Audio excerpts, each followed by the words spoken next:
If you see me keep looking over my shoulder, I gotta watch my back. Oh, she egged me.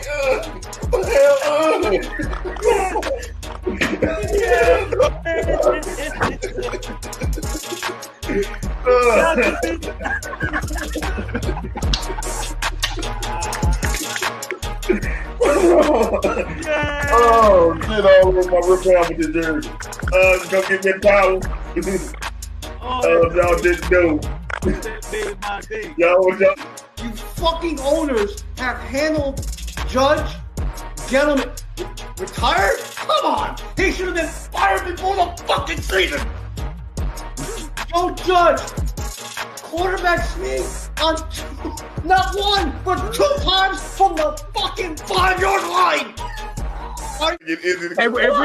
And we're talking echelon. It's going to be Yankees first, Giants second, Jets third, Mets last. No! Wait a minute. It's Yankees first.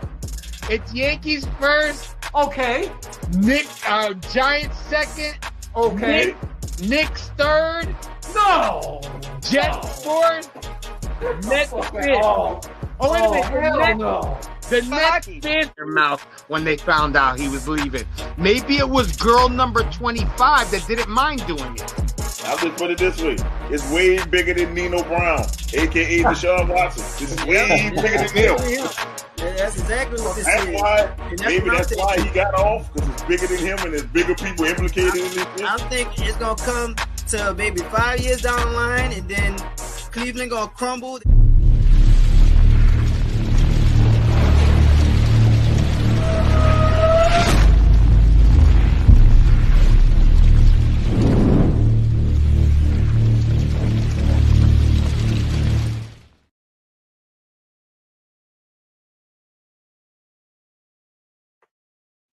Hey, welcome to the Venom and Smoke Show. I'm your host, Mo Young, kicking it to you live on this Friday. Let's bring in the Diabolical Hater, and we cannot put the banner up because Doc is here. Doc has made it on time. He's fresh and relaxed. Last time you see him, he wasn't feeling too good, so he's all good. He had a week off, and he's all good. Doc is in the house. So, man. You know, I actually want to address that. So last week we did a road trip, family road trip. Wife, children, we all got in the car and we went to go celebrate my wife's godmother's birthday. And real lovely lady, real awesome family, took us right in. Like, I mean, literally took us all in, and it was all weekend. Like, she did not let the gas up. Like, she's in her mid. Well, you can't really say lady's age, but I will say she's in her mid 50s. But where? Right, I get you. There is no way that 50 can hit the gas from Friday all the way to Sunday night. Like, yeah, they can. Yeah. They built differently. Yes. Damn Gen X's are built differently. Yes. Yes. They can do it. We can't. They can do it. Boy. But man, you want to talk about is the poverty franchise, the Washington Commanders.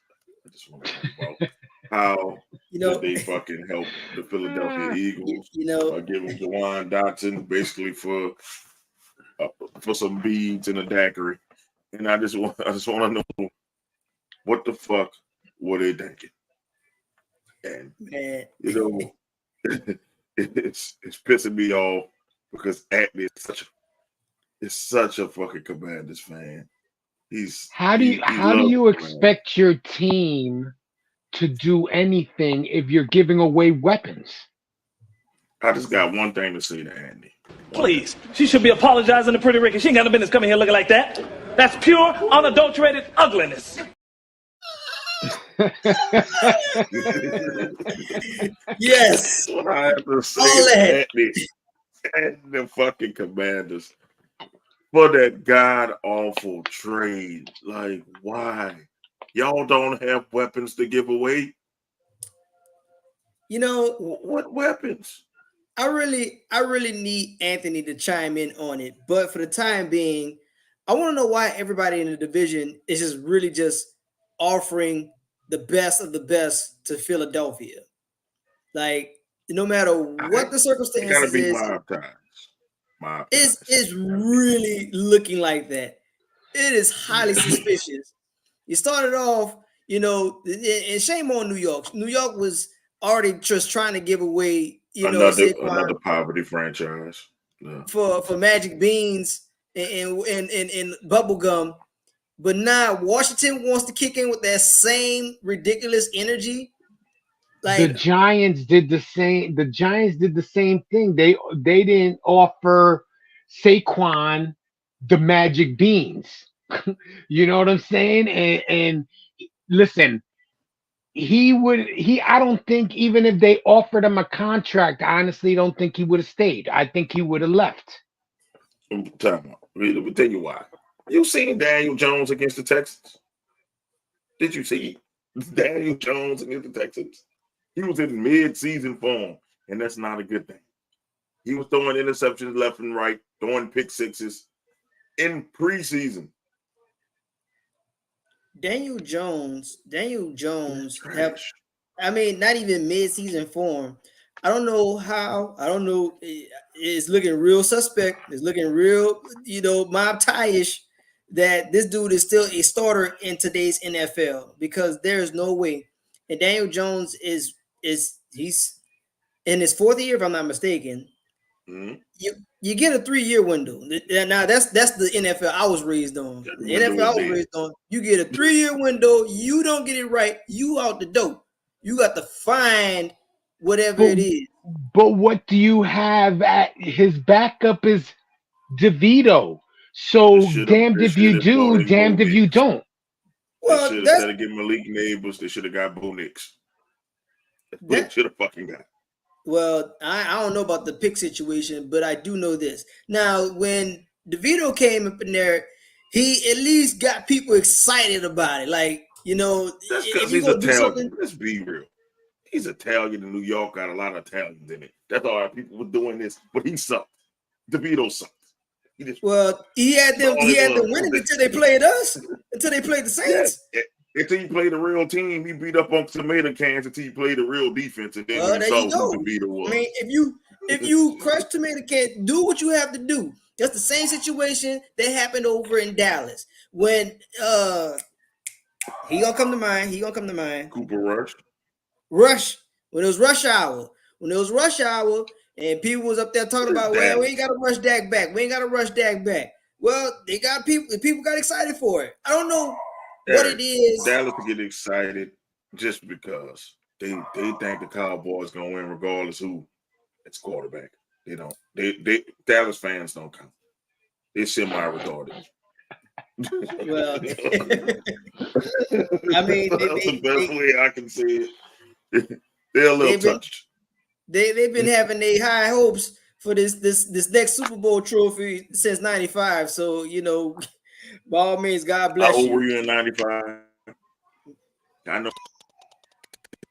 I'm in '95. We going 3 decades ago. So that's all I know. I don't know. I just know I was 10 years old in '95. Well, actually 9 when they won it because my birthday's in the summer. So I was 9 years old when they last won the championship. I am 39 now. So yeah, I don't know what it is. That's pretty bad. It's pretty destitute. But Washington, that's almost worse than the San Francisco 49ers quarterback curse I just found. Now speak on that. The 49ers are cursed. Because we got some. I found out the 49ers got a new quarterback curse going on. Remember Kaepernick? Kaepernick with 20-7. He had like 60%, passing completions. He had a good touchdown interception ratio. They went to the Super Bowl, right? Yeah. Missed a big pass in the fourth quarter to lose the Super Bowl. Remember old Jimmy Garoppolo? He was 21-7. Number 21-6. He had 60% completion. Went to a Super Bowl. missed the big pass in the Super Bowl. They lost the Super Bowl. And finally, old Glock Purdy, as your brother like to call him, missed the big pass in the Super Bowl, 60%, over 60% passing. He's 21-6, just like Garoppolo, missed the big pass in the Super Bowl. Wide open, he missed the big pass, and they lost. And you know what happened to the first two quarterbacks that happened to? They sucked afterwards. So they did kind of mention sucked. And then I don't know what happened to Jimmy Garoppolo after that Super Bowl sucked. Does not look good for Brock Purdy. Does not look good. Well, I think Garoppolo is in LA, if I'm not mistaken. And about to get cut. Well, I don't know about their franchise. I haven't really heard much news about them post draft because obviously you talk about all the teams doing the draft, but LA, I don't really anticipate much out of there. Stafford is a Super Bowl winning quarterback, but as far as the other talent, they got their receivers. I'm not sure who the backs are, and I'm not sure how the defense looks because didn't Aaron Donald take his 401k and he took his ball and went home? So was still with the 49ers curse after that Super Bowl collapse. Quarterbacks sucked for that year, and they sucked for the rest of their careers. Because Kaepernick sucked for the rest of his career until he got blackballed. Jimmy Garoppolo has sucked ever since that Super Bowl. Well, old Glock Purdy, I need you to run. Run. Well, he won his money, so he ain't going nowhere. I know the curse is coming. Purdy won his money, and he's due for it. We'll see how Purdy that does bad this year. They have a new curse in San Francisco. That's what remains to be seen. That's the story that we need to look for as far as I'm about to bring that curse up to your brother, right? Well, they already got everything stacked against them. You got, CMC on the Madden cover. There's a Madden curse. You bringing up this quarterback situation. Geno's winning the NFC West. I mean, the big bragging rights that San Francisco fans had for the longest time was they were undefeated in Super Bowls. They were 5-0. It was like Booker T, I'm 5-time champion, 5-time. That's right, 5-time champions. And just like you said, ever since 2013, you didn't been to 3 Super Bowls. Old Ray Lou stopped that. Lou did stop that. Y'all didn't get a Super Bowl win since. Y'all stopped here that one time. You cheated us. Y'all, they're actually in a bigger. I ain't even gonna say y'all cheated us. We beat ourselves. Well, Greg Williams beat the Saints. Saints fans will know what I'm talking about. 49ers fans, shut up too. I don't care if you went to the Super Bowl. Who cares about the bridesmaid? People just care about the bride. Y'all haven't won a Super Bowl since '94. Talk to me. My Super Bowl is more relevant than yours right now. You can't tell me. The last time the 49ers won a Super Bowl was on VHS. At least I was on DVD, Blu-ray. At least was on Blu-ray. Y'all was in VHS with the track and shit. The way that you look at the team's history and the team's success, man, I really starting to feel like the NFL has something against us because there's really no reason why the Saints shouldn't have at least 2 extra. I said at least 2. I know Mo, you're going to count 4. I say, and look, somebody at my job who was a Cowboys fan counted 4 too. So I know I'm not out of it. They said 1 was cheated or debated about cheated. And the other ones was because of poor coaching. And that son of a bitch is in Denver right now. I said son of a bitch who's in trouble. The other son of a bitch I blame is retired and about to be a first ballot Hall of Fame. You can say that. 2 motherfuckers I blame for that. But I'm just saying there's no guarantees in the big games. Even Patrick Mahomes lost a Super Bowl. Here you go. Here's Anthony. There we go. I don't want to hear how y'all basically kissed the Eagles' ass. That's what y'all did. Just be a fan of the Ravens, bro. So Just Anthony, I don't know they if you close caught enough. the intro into the show, but Mo asked the question, why is Washington such a poverty franchise when y'all giving up the house for basically nothing? Like y'all giving up your weapons. Dotson was cool, man. He wasn't a superstar, but damn, he was a good number 2 receiver. And now he just became a good number 3. Yeah. What else? That's just like saying, you know what? This guy's competing against me. Here's my left leg. We in a foot race. Here's my left leg. Oh, I can beat you with one leg. That's stupid. Like, who trades within the division? I said Who does this. that? I don't remember how many weeks ago, but I told y'all that Washington didn't even know what they want to do. They don't know what they want to do. They don't know their identity. And I Anthony know chimes the in, answer. Who's our owner and what have he done? You got a new owner. That's what I think he's talking about. The new owner is, I think, in bed with Philly. Has to be. Because I don't get why the Commanders thought that was smart. Now you gotta see this. Listen, I don't think they're counting that they're gonna do anything this year. So you try to get as many draft picks as you can, and you have to build a team. Let's say, a la like some of these other teams, like the Jets. No, Like the but Jets had Jay, 20-something draft picks. you don't take away a weapon from a fucking rookie QB. I say I if you mean, you're drafted a right. lineman, I say if you drafted a lineman and you got a shitty quarterback, and you take the receiver and do that. You just drafted a quarterback. Who's he gonna throw the ball to? he just drafted you a Lamborghini, and now you put it in front this trailer park Yeah, truck. but have any of us been watching to see if they have a replacement for that guy? Maybe one of the It's guys, the Washington. undrafted Fuck free no. agent or whatever, is playing better, and they thought Okay. they could lose this guy. You know what I'm saying? Give him Anthony, away do y'all have a for what, replacement? the 3 draft picks. That's Anthony, Anthony's job. do y'all have a replacement for Dotson? I highly doubt it. I highly doubt that he even watched any of the preseason games. Come on, man. I watched one, and I didn't see one that can replace him. Maybe it's somebody that's a diamond in the rough or some shit, but I think Yeah, but because they drafted. you're watching games, and the games nowadays, they're not even starting their starters. They're not No, even playing a quarter I'm like it looking for used the to back. be. I'm looking for the backups. That's what I look for. Maybe they going to bring in Luke McCaffrey. I guess that's why they said they could get rid of him, because they got a McCaffrey on the team. They drafted CMC's brother, who's a receiver. So maybe McCaffrey is that dude. So maybe they say because we got a McCaffrey, we don't need Dotson. And Luke McCaffrey It's cheaper.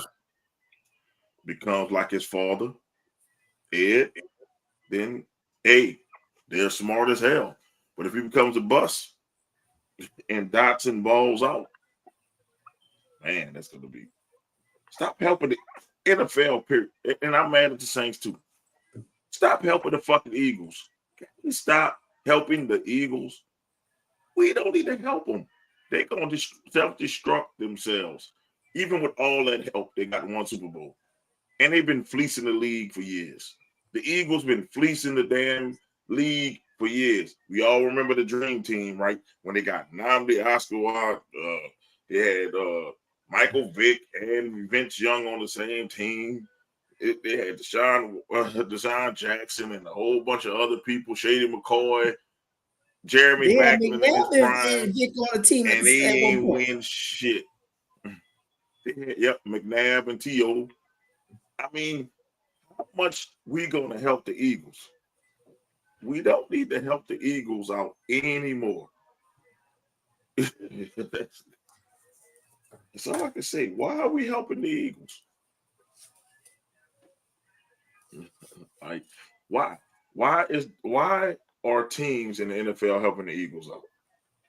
First of all, they got the most obnoxious fans I've ever seen for a team that has one Super Bowl.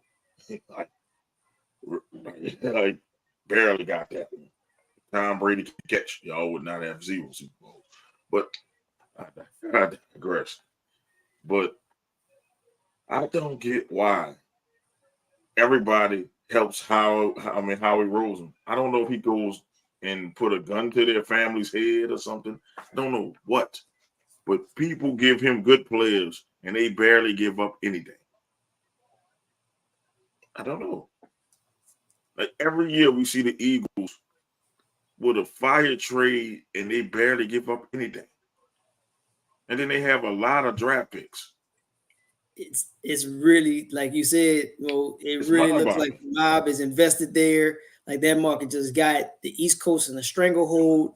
And I mean, it's like they're going to stay relevant because they're always getting something or someone that's relevant. You look at the last draft picks was basically Georgia. Like, okay, so whatever you got, just sit it over here. What you got? They fleeced us too. They fleeced the Saints too. They fleeced the hell out of us. And and then they fleeced us twice because then they say, oh yeah, we're going to take your next year's draft pick. And you can get the Chris Olave. Cool. I know number 19, y'all going to pick up old sad ass Trevor Penning, so we ain't going to worry about nothing. Most people thinking we gave up the 19 pick. No, we got the 12th pick and got Chris Olave in that trade with the Eagles, which was a good pick for us. But what we did with 19 was a travesty. We picked this bum of a tackle. And now the Eagles end up getting the D tackle from Georgia with our pick because we sucked that year. When we needed a D tackle. We're not gonna give over this Trevor Penny picking for some time, man. Like until they move him to guard. Yeah. So they trade his ass, so let him go. It might not even be that. Man, I'll let it go. Because I said, you know what? Well, I would love for that to happen too, but for some strange reason, we got these old, I don't know, this love relationship with these experiments of ours, and we want it to work. We're gonna make it work. Like the Derek Carr experiment. Yeah, but I was about to say the Derek Carr experiment is blown up in your face. Man, don't you worry. Look, I tried to give dude a chance, but I saw one pass. He threw to Chris Olave. It looked like Izzy was throwing that fucking ball. Bro, I said, oh, we in trouble. Oh, and I talked crap to Mac. I looked at that pass. I said, oh, my God. I'm really paying to see this garbage. Dude, so I had interactions online through Facebook regarding that, and I promise I'm gonna be short on my soapbox here about that we don't give Derek Carr that Saints fans don't give Derek Carr a chance. He's been here for 2 minutes, 5 minutes, and he's been through different offensive coordinators since he's been here. Mm-hmm. Well, here's the thing. Here's my argument, and I hope that my Facebook family is listening and paying attention to this. We like sexy down here. And Derek Carr is not sexy. Now, here's the deal. Now, let's go to the beginning. Derek Carr drafted 2014, 36th right. Overall pick, if I'm not mistaken. So he's Chris? Going in the he's an NFL veteran going on 10 years. He got 0 playoff wins. Yep. Now, if we won't talk about sexy, let's look at somebody who's accomplished in half the time. And I'm talking about Patrick Mahomes. Patrick Mahomes came in the league 2017. So he's going into year 6. Why this man got 15? I'm not miscounting. That's 15 playoff victories. Half the time. Yeah. 15.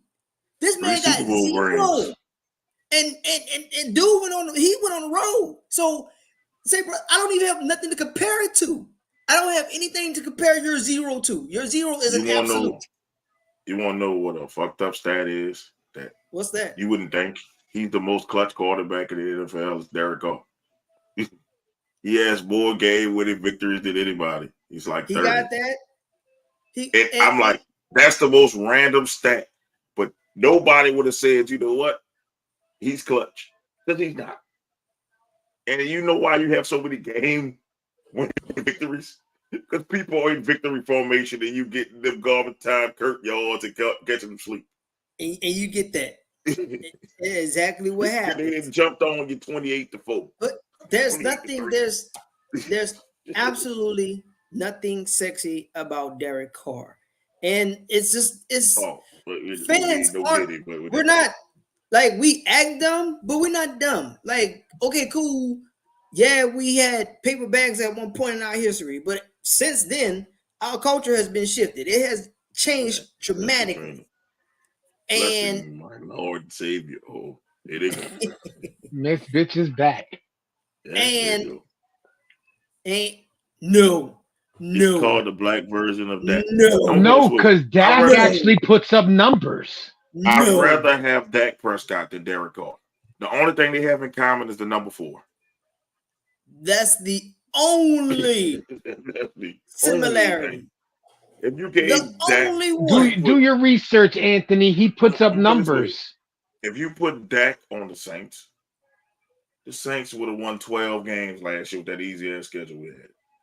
Being real with you, you'd put Dak on the Saints, 12 games easily, and we'll be talking about Dak Prescott as an MVP. At least. Yeah. You put Derek Carr on the Cowboys, they're not in the playoffs, and Jerry Jones is ripping his hair out his head. It's just that Derek Carr makes mind-numbingly dumb plays. He might pull some passes out his ass. But when are you going to start putting some of that on coaching? Oh, we're going to talk about that. And only thing I really agree with Colin Cowherd is Dennis Allen's going to be the first to be fired, and then we're going to go on a run. Because as long as Dennis Allen is the coach, the head coach, he's the dumbest head coach in the league. Even dumber than Mike McCarthy, even dumber than the Giants head coach, even dumber than the damn Washington head coach. Doesn't matter. You can pick the shittiest team in the league, dumber than the Arizona coach. He is the dumbest coach in the NFL. Well, now he knows defense. He's sticking by. His boy is Derek Carr. Derek Carr was about to get. Vegas was about to do what Denver did to Russell with Derek Carr. Pay him not to come. Basically, get the H up out of here. Take your bags, take your stuff, take all your ish, and get going. I don't care what the price is. But what Dennis Allen did was like, well, since he's my partner and I did bring him into this league, let me sit here and bring you over here. Come on over here, Derek. Let's get that old thing going again. That's what got you still fired out of Oakland at the then Oakland Raiders at that time. And you took your Dennis Allen as a defensive coordinator. He's a defensive coordinator. Leading men, that's not him because he's a bitch. Dennis Allen is a bitch. That's why I don't like him as a coach. I can't follow a bitch in war. Because if you show that bitch trait to me, I can't follow you. As a man, I can't follow you. That's why the Saints don't follow him. And the Atlanta game is Jameis Winston and them pulled that shit to rub it in their face. He should have been all for that shit. That's your rivals. Fuck your rivals. No matter what sport you play your rival, you try to rub their noses in it. And that's what they did. That's exactly what they did. And what Jameis did. I'm so sorry.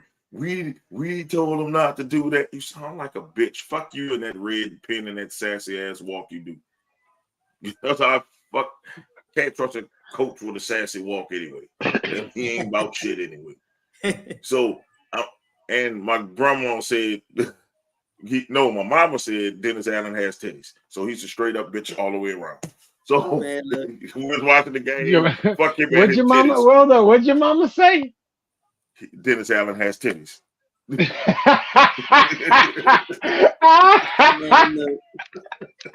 Ah, that's funny. When Mama got Mom said this, bro. She said, "Man, Dennis Allen."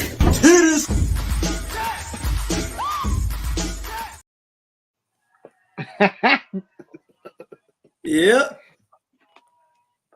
And she had me, my grandma, and my uncle in tears when we was watching the game last night. And then I looked and said, "He does have titties." Rolling. With them titties, man. It is not a female. Can't trust no coach. I keep the Fire Dennis Allen shirt with me handy. I'm gonna wear it every game. So when he pisses me off, take it off, whatever shirt I have on. And I'm sitting there with the Fire Dennis Allen shirt on. Superman that thing, because it is really the writing's on the wall. Derek Carr got all kind of booed when they had the open practice. Like fans not loving it, and Dennis Allen, you next. Like Jay, we're not Wilson happy. Never got booed in open practice. And Zach Wilson was horrible. He never got booed like in open practice. He got booed in open practice, man. Like this is your first glimpse of football, and especially in our case, because our team practiced all the way in California. Like they was in California for the whole time, and the first time they come back to the state, we should be excited. We should be loving every player. I mean, every player, but not Derek Carr, because Derek Carr is not sexy. Ain't that he sucks? That's the thing. He don't suck in a good way. He sucks. Somebody said, in the one or two ways when somebody say you suck. Need nothing good for you if you're male. I'm just trying to tell you, he sucks in a bad way. It's really horrible. It's horrible. Again, well, that's we give them weapons to run down the field. Chris Olave should be 1,000-yard receiver easy. He's going to get that man killed. Well, that's if you're a fan of the Saints, that's your life for the next 2 years. So no, just I'm like this. I'm on. If I text you a picture of Drew McIntyre, that means I prayed for this if he get hurt. If y'all be in the chat and Drew McIntyre pictures show up, that means that son of a bitch got hurt, and I prayed for times like this. Oh man, say, Alexa, play Dreams and Nightmares. Yes. And you got Spencer Rattler as your backup, right? Him or Jake Hayner. I'll take either one of them right now. Right? Yes. I'll put it this way. Let him get hurt in a home game. I'm standing up and clapping, and anybody tell me something but slap the shit out. No one's telling you anything, Mo. I can guarantee it. That's your quarterback. No, I'm gonna say no, motherfucker. That's your quarterback. You can kiss my black ass. That's what I'm gonna tell him right there. I paid my ticket. I can clap and cheer for whoever I want. What I want. Yes. Let him get hurt with these eyes. See, I'm gonna send y'all the Drew McIntyre picture. I promise you, I'm gonna send it to you. When him sitting in front of CM Punk grave like this, it's gonna be me in front of Derek Carr, sitting like this. I'm gonna Photoshop my head on that picture, and then put a Derek Carr picture on the grave. Me doing this because I promise you, when he got hurt last year, I cheered. Like, man, we got a chance now. Oh, this bitch coming back. He was that hurt. You couldn't finish the game against the Vikings, right? But you come back the next week. But you was that hurt in the Packers game because you started sucking. And then you put Jameis in that bad situation. That's 2 games. We win those games. We in the playoffs. I can't handle a pussy. You got a pussy and a bitch running. Got a pussy at quarterback and a bitch as a head. They spent the money on him. So it's like you might as well get your money worth. Me personally, I want the wins. I don't care who it is because we talked about Dak, and I'm glad that Anthony's comment is still there. Dak came in when Tony Romo was pretty much on the curl in on his way out. But that when Romo got hurt and Dak had to take over pretty much the entire season. That boy played the preseason like he was just a young man. enjoying football. He got in the season playing being a starter there, and then Romo Lord, got Eric, the mission is healthy. accomplished. Now, yeah. now, you know, he is the guy in Dallas. There is no question about it. I can tell you, Eric Anthony didn't watch this show when Carl first got here. Who was happy when Carl got here? Who was happy? Jay, Not was I I. happy when Carl? Was I happy What? when Carr got there? Or Hell did no, I tell- you were mad. You were mad that the Jets didn't sign his ass. Yes. I wanted the Jets to sign him. Yeah, you were. Yep. Yeah, well, man, I was pissed. Then I'm like, well, I got to go with it, but I don't like it. That's like when you're a kid getting vegetables. Well, my mama said I got to eat it. I don't like it. You got to love it, but it's here now. So it's here now. Yeah, no one on this panel was ever happy about a Derek Carr situation. I was. Yeah, I know you. I was happy. We got a chance because we have a resident hater. Hate you. I'm like this. If we had a defense and we had playmakers, so I'm like, all you gotta do is get the ball in the hand of playmakers. We got a chance. And then Derek Carr showed up as Oakland Derek Carr. And then I'm like, Dink and dunk Derek. When we barely beat the Titans, I said, "Oh shit, we in trouble." Shit! We nervous and shit that I had to do 100 push-ups. I was like, "Oh shit, this motherfucker Derek Carr." And Nasty, I know Nasty was ready to put his finger on that button and say, "Yeah, my 100 push-ups." And we pulled it up. When we struggled with the Titans, I said, "This shit was a bad idea." And I got a guy I sit with. He loves Derek Carr. I say, I know he's my boy, but I say, man, sometimes you got shit for brains because if you can't see that's bad, ain't still talking to you. I'm not gonna talk football with you. Send me all football memes. I'm gonna ignore you because you think Derek Carr is the answer. I question your football knowledge. You're a good dude, but your football knowledge is trash. You think because number 4 is our quarterback, but you didn't. But you said Jameis Winston was horrible. When Derek Carr and Jameis Winston and Jameis sometimes played way better than Derek Carr, it's about the same QB, which I said you might as well pay James the money you paid Derek. At least James was going to make it exciting. At least James is going to make me laugh, like he's doing in Cleveland. At least he's going to make me laugh. Let me laugh through the pain. The knick-knack, paddywhack, get a dog a bone. Yeah.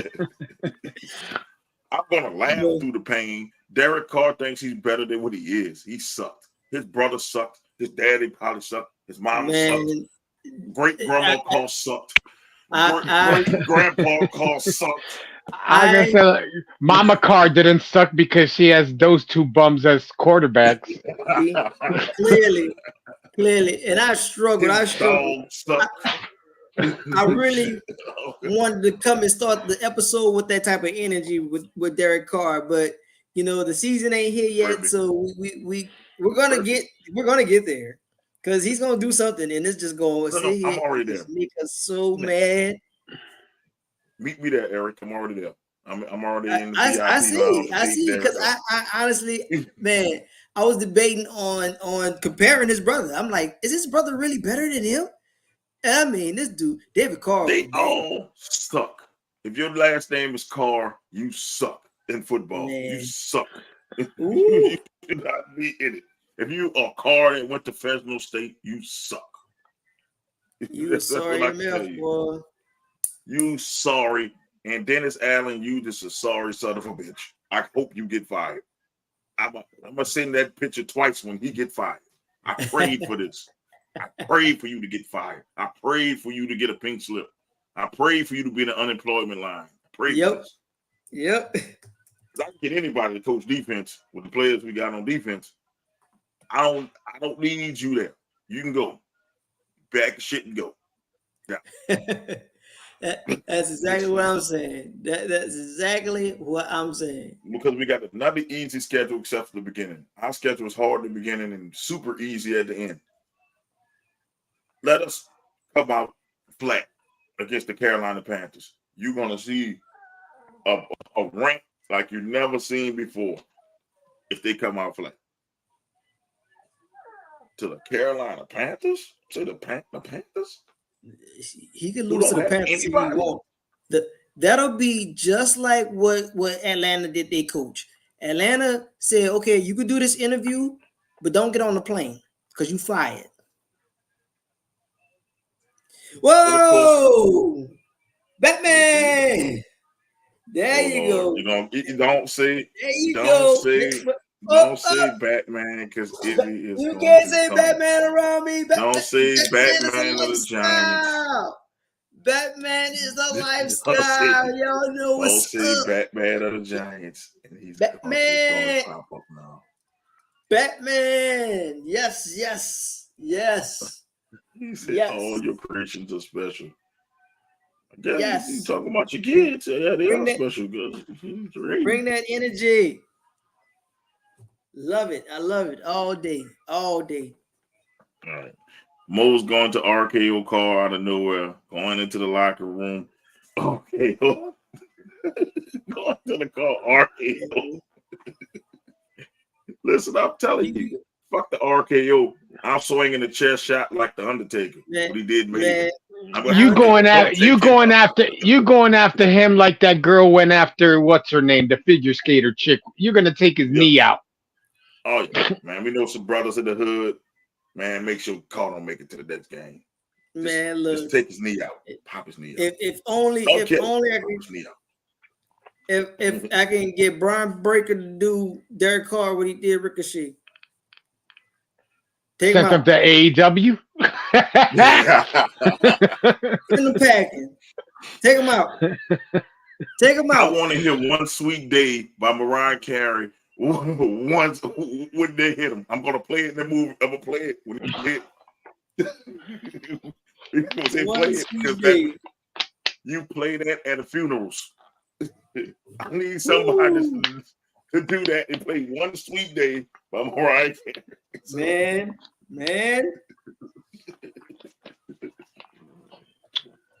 Man, you wait for the memes when that happens. If he gets hurt in the game, you're going to see the joy in my face. I don't care if we lose that game. You're going to see the joy in my face if this dude gets hurt. But you have a better chance of winning with him not at quarterback. So now you see what I'm getting. If he gets hurt, he might. If he gets hurt early in the game, you still have a chance to win. Because you got weapons. You know what I'm saying? Yeah. You got receivers. You got running backs. And their defense was what, top 10 last year? Yep. So I think we was 6, so top 10 definitely. Yeah, but I'm gonna take the pause on it because I really don't want anything south of 9. Now, if we could get 9 in the circumstances where we were playing and how we were playing, that's if we didn't have a top 6 defense, we'd have been picking number 1 in the draft. We would have. But I don't want to accept anything under 9. So whatever this dude got to do to get his mind right, whatever coach got to do to get these guys going and rally these guys, then because that's the mark, that's the floor. 9 is the floor. And in division, we was tied. I think we were 3. I think we were 3-3. So I really don't want to hear it. 3 is the mark in the division. 9 overall. What if Dennis Allen gets fired and caught shine? You still a Carr fan? I'd rather chew on broken glass than call myself a Carr fan. You can give me a handful of glass and nails, I'll chew on that shit before I call myself a Carr fan. Because it's not that. It's not, Anthony, you don't even have to worry about it from us. We're not talking Derek Carr. The only time that we're really talking Derek Carr is when we're talking crap about him, talking trash about him, because he's not performing. Anthony, are you still a Sam Powell fan? Shit. Last year. Or whoever else. You still a Jacoby Brissett fan? No. You liking Jaden Daniels, don't you? You ain't going to like him if he hurt. You ain't going to like it that he get hurt. But you better worry about your own poverty franchise. That's what y'all rolling out there. What would make him think that Carr would shine if Dennis Allen gets fired? Because all they're going to do is going to promote the fucking offensive coordinator to run the team. And if the offensive coordinator doesn't do nothing this year, you know what I'm saying? So what would make him shine? Now, if it was under a different coach, maybe he could shine. Like, my thing is, do you think if Derek Carr went to the Chiefs, he would play better? Fuck no. No. The Chiefs gonna be trash. No, I think he would, because I think that coach would adapt the team to run better around Derek Carr's strengths and weaknesses. Andy Reid is not Jesus. That's what you would need. He looks like he ate Jesus. I'll put it to you this way. They would not win at the clip they're winning like with Pat Mahomes, because Pat Mahomes is special. He's actually making Andy Reid become a first ballot Hall of Fame coach. Think about that. Because Andy Reid, before Pat Mahomes, was the lovable loser. Like, he has all this talent, and he was a lovable loser until he get Pat Mahomes. And now we look at Andy Reid totally different. And man, and speaking of that, a shout out to these quarterbacks that really do make these coaches look so much better. Because I really thought, and I'll be the first to admit, yes, that's exactly where I was going.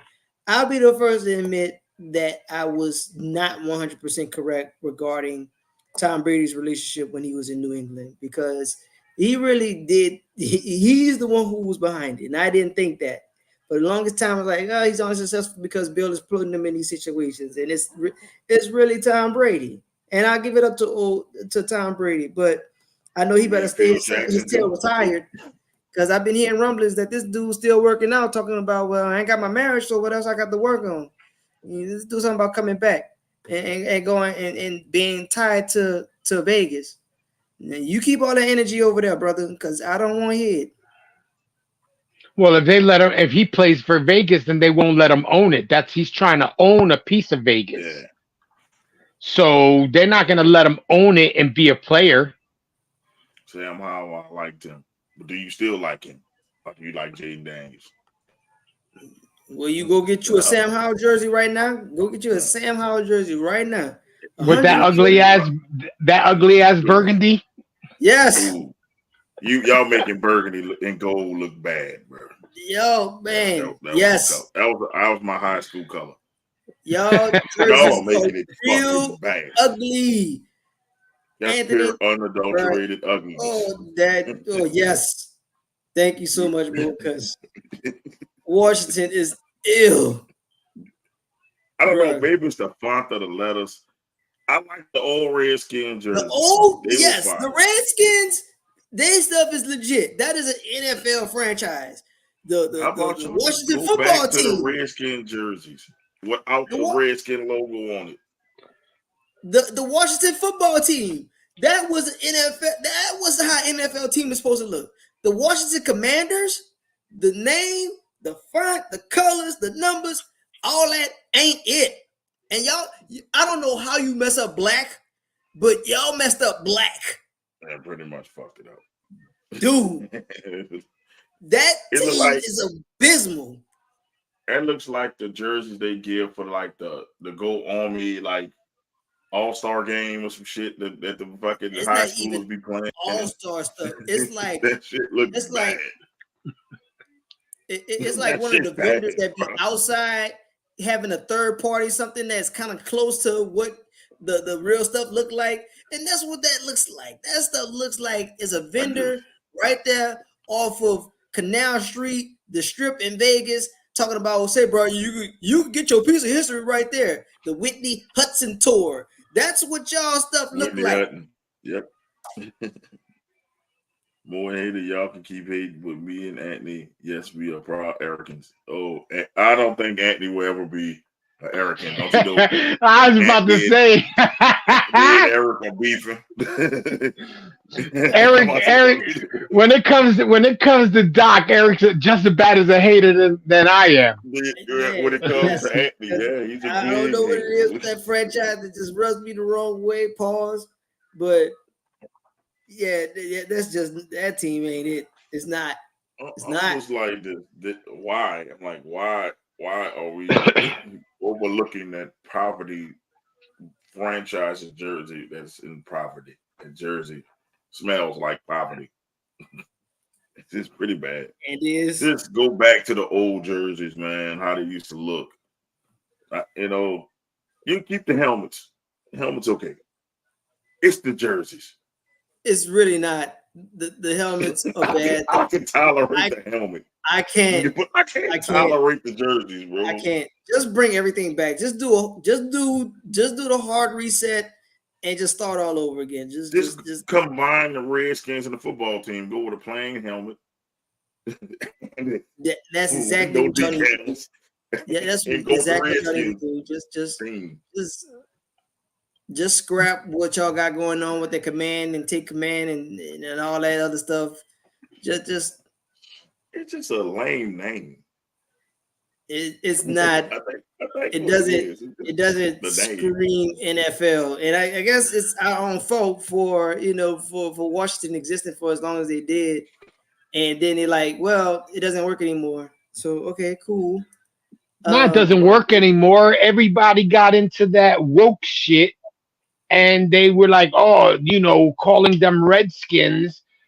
Listen, there's a lot of high schools around here that have some type of Indian type name or Native American type name, and all of the schools around here, they changed. So it's to me it's Native stupid. Didn't even find it offensive. It was yes. I'm gonna say what it was. They can get mad at me. It was white folks in their white guilt did that. The Native Americans never made a fuss about it. They didn't care. First of all, the Indian was black. The Indian was black. That was a black Native American. I'm sorry, black American on there. That was a black man with a perm and a feather. My take. You are not going to tell me that wasn't a brother that was on U Street in Washington. They took a picture of him and put a feather in his head and put him on y'all helmet.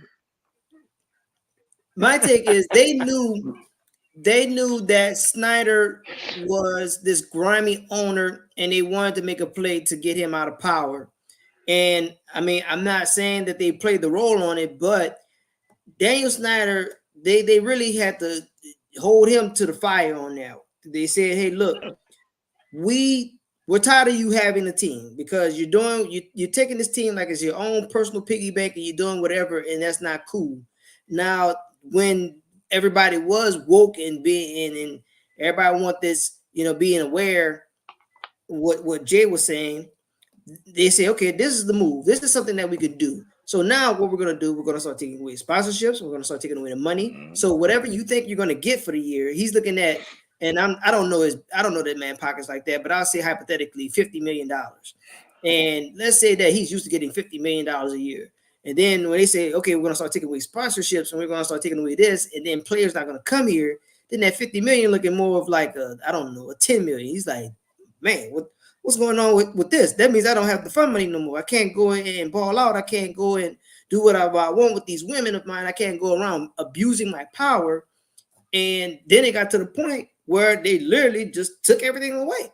Like say, okay, so this is it. We're not going to have this team name anymore. We're going to stop making it fun for you. It's going to keep costing you money. And then you're just going to be out of here. Then eventually they got him out there. And now enter, the parties that's interested in investing in owning the Washington franchise. And now they're back at the situation where since we did this move, now we want to get back to a sense of normal. The Native Americans don't find it so offensive anymore. Let's see how we could tie and get our history back. And like this once again. Latino people didn't give a shit about the Redskin name. Black people didn't give a shit about the Redskin name. Asians didn't. The Native Americans didn't. The only people gave a shit about the Redskin names to try to sound like they were fucking caring and woke were white people. So why don't they change the name to the Washington Honkies? Or the honkies. Or the Caucasians. Or the Washington Caucasians.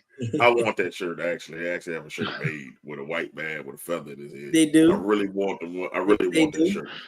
Yes. I'm just saying, that's the only people who cared about that shit. And the Cleveland Indians, bro, they know they're Native American. They know they're not Indian. You ain't talking about me. That's like if somebody saying we the something N words. I know I'm not the N word. y'all allow that N word.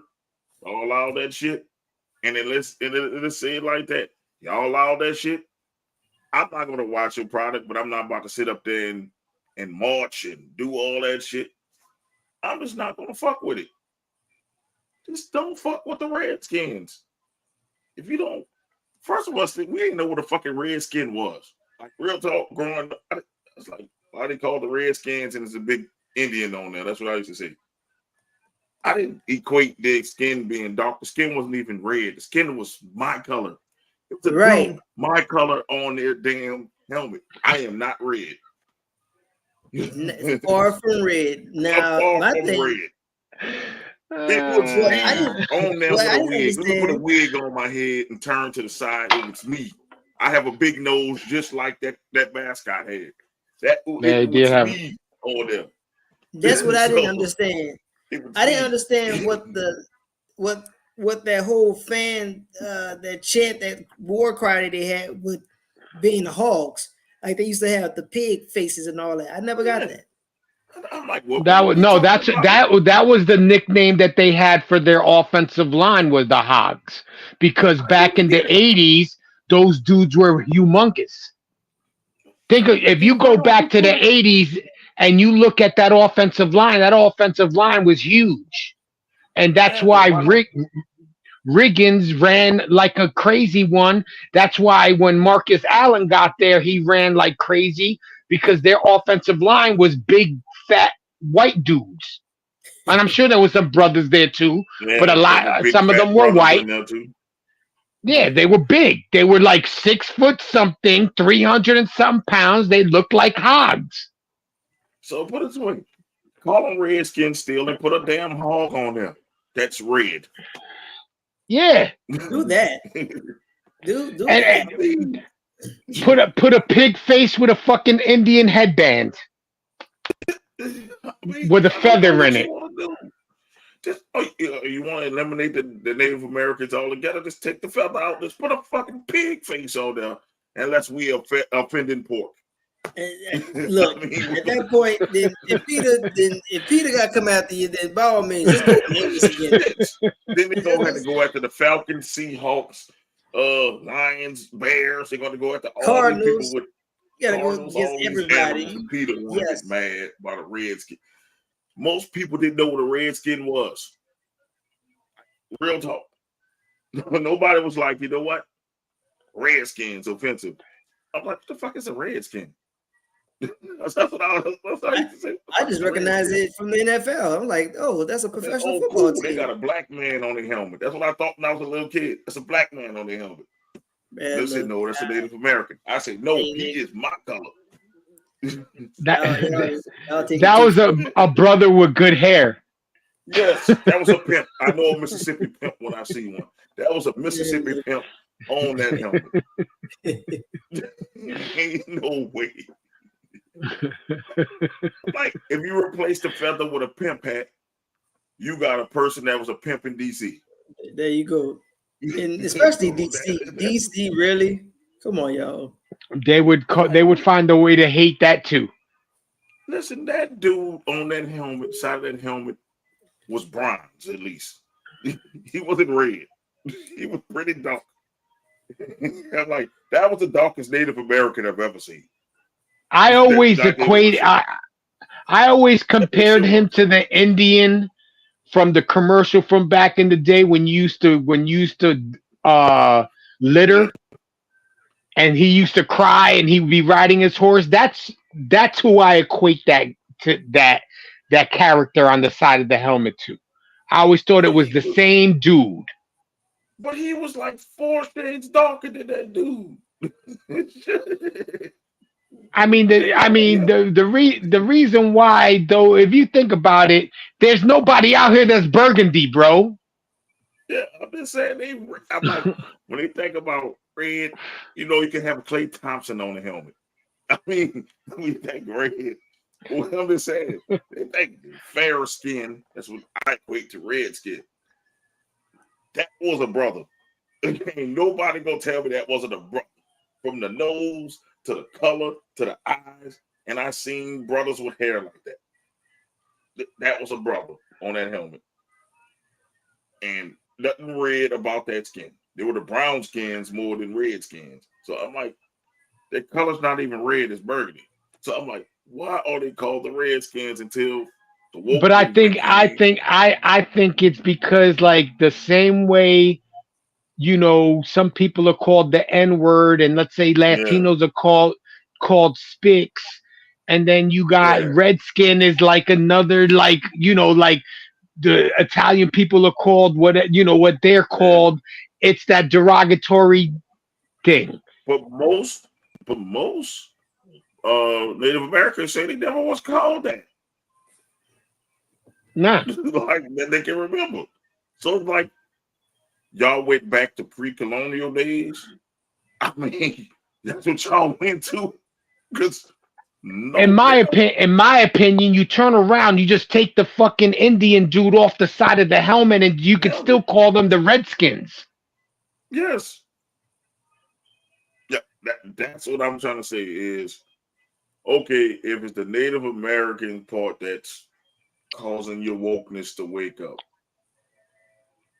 put the pig on there and call them the Redskin, make the pig red. Somebody say put a potato on the side of their helmet and call it a Redskin. I'm just saying, it just, most people just think Redskins when they say Washington anyway. Nobody call them the Commanders. I still slip up and say the Redskins. It's because they've been the Redskins for so long, and you're going to change the name. Then it was Washington football team, which was lame as fuck. I'm like, y'all can't come up with a mascot name. Y'all go with the football team. What the fuck? It's like, okay, I get the Cleveland Indian one because first of all, Native Americans aren't Indian. It's disrespectful to two cultures. And then he was red as fire. Go look at the Cleveland Indians one. He was red as fire. He was red. Now that was a redskin. So I get that one. But the Washington one was not disrespectful. It would look like a brother with a perm and with a feather in his head. I don't see that the Native American on the side of the helmet was not. It's like it was not like it was a caricature like Cleveland was. Cleveland, okay, yeah, it was a bit racist. That damn thing was racist. It was red. He had the big smile. It looks like an old cartoon they used to do in the racist days. But if you look at that Washington mascot, it looked just like the Florida State Seminole mascot, but black. It looks like a person.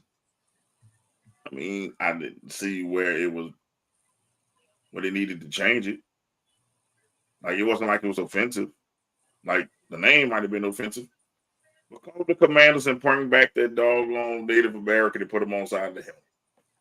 How about that? That solves everything. It can still be the Commanders and be politically correct, and it can bring back the old uniforms. How about that? Just write the word Redskin on the side of the helmet. That too. That could work. Don't show a picture of an Indian person or a Native American person. Who says a Native American can't be a commander of his army. I'm just saying. You can bring back the old uniforms. You can keep the same name and be politically correct. Just don't give the Native American person a nickname, because sometimes people give disrespectful nicknames. So just don't give a nickname. Just bring back the old Redskin uniforms and use the name. Now you covered. You can get rid of those god awful jerseys and Erica Lee off Washington. That ain't happening. Never. I think Anthony started a war that he ain't gonna win. Never. When I say never.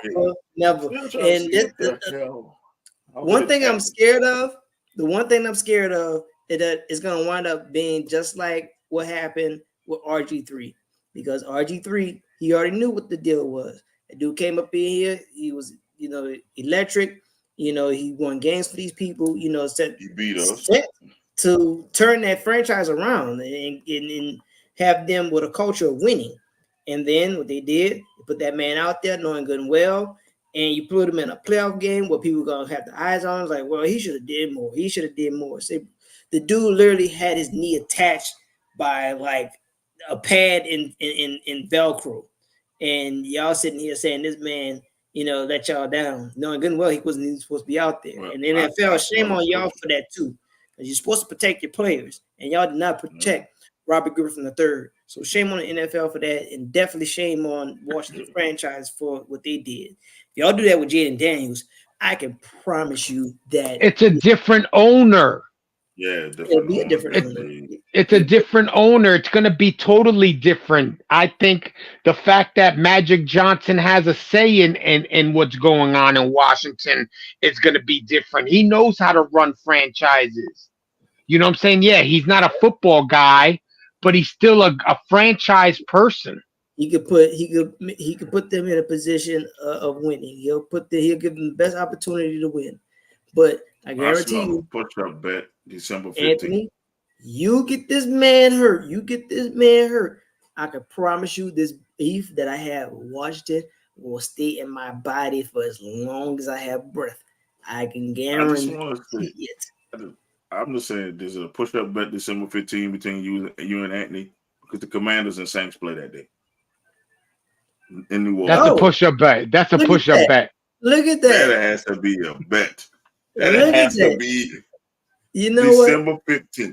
That has to be a bet between you and that date. Let's put a pin in that. We need to make that a bet, because y'all are going in each other. No pin. Just have that shit done by the end of today. That you guys are going for a push-up bet.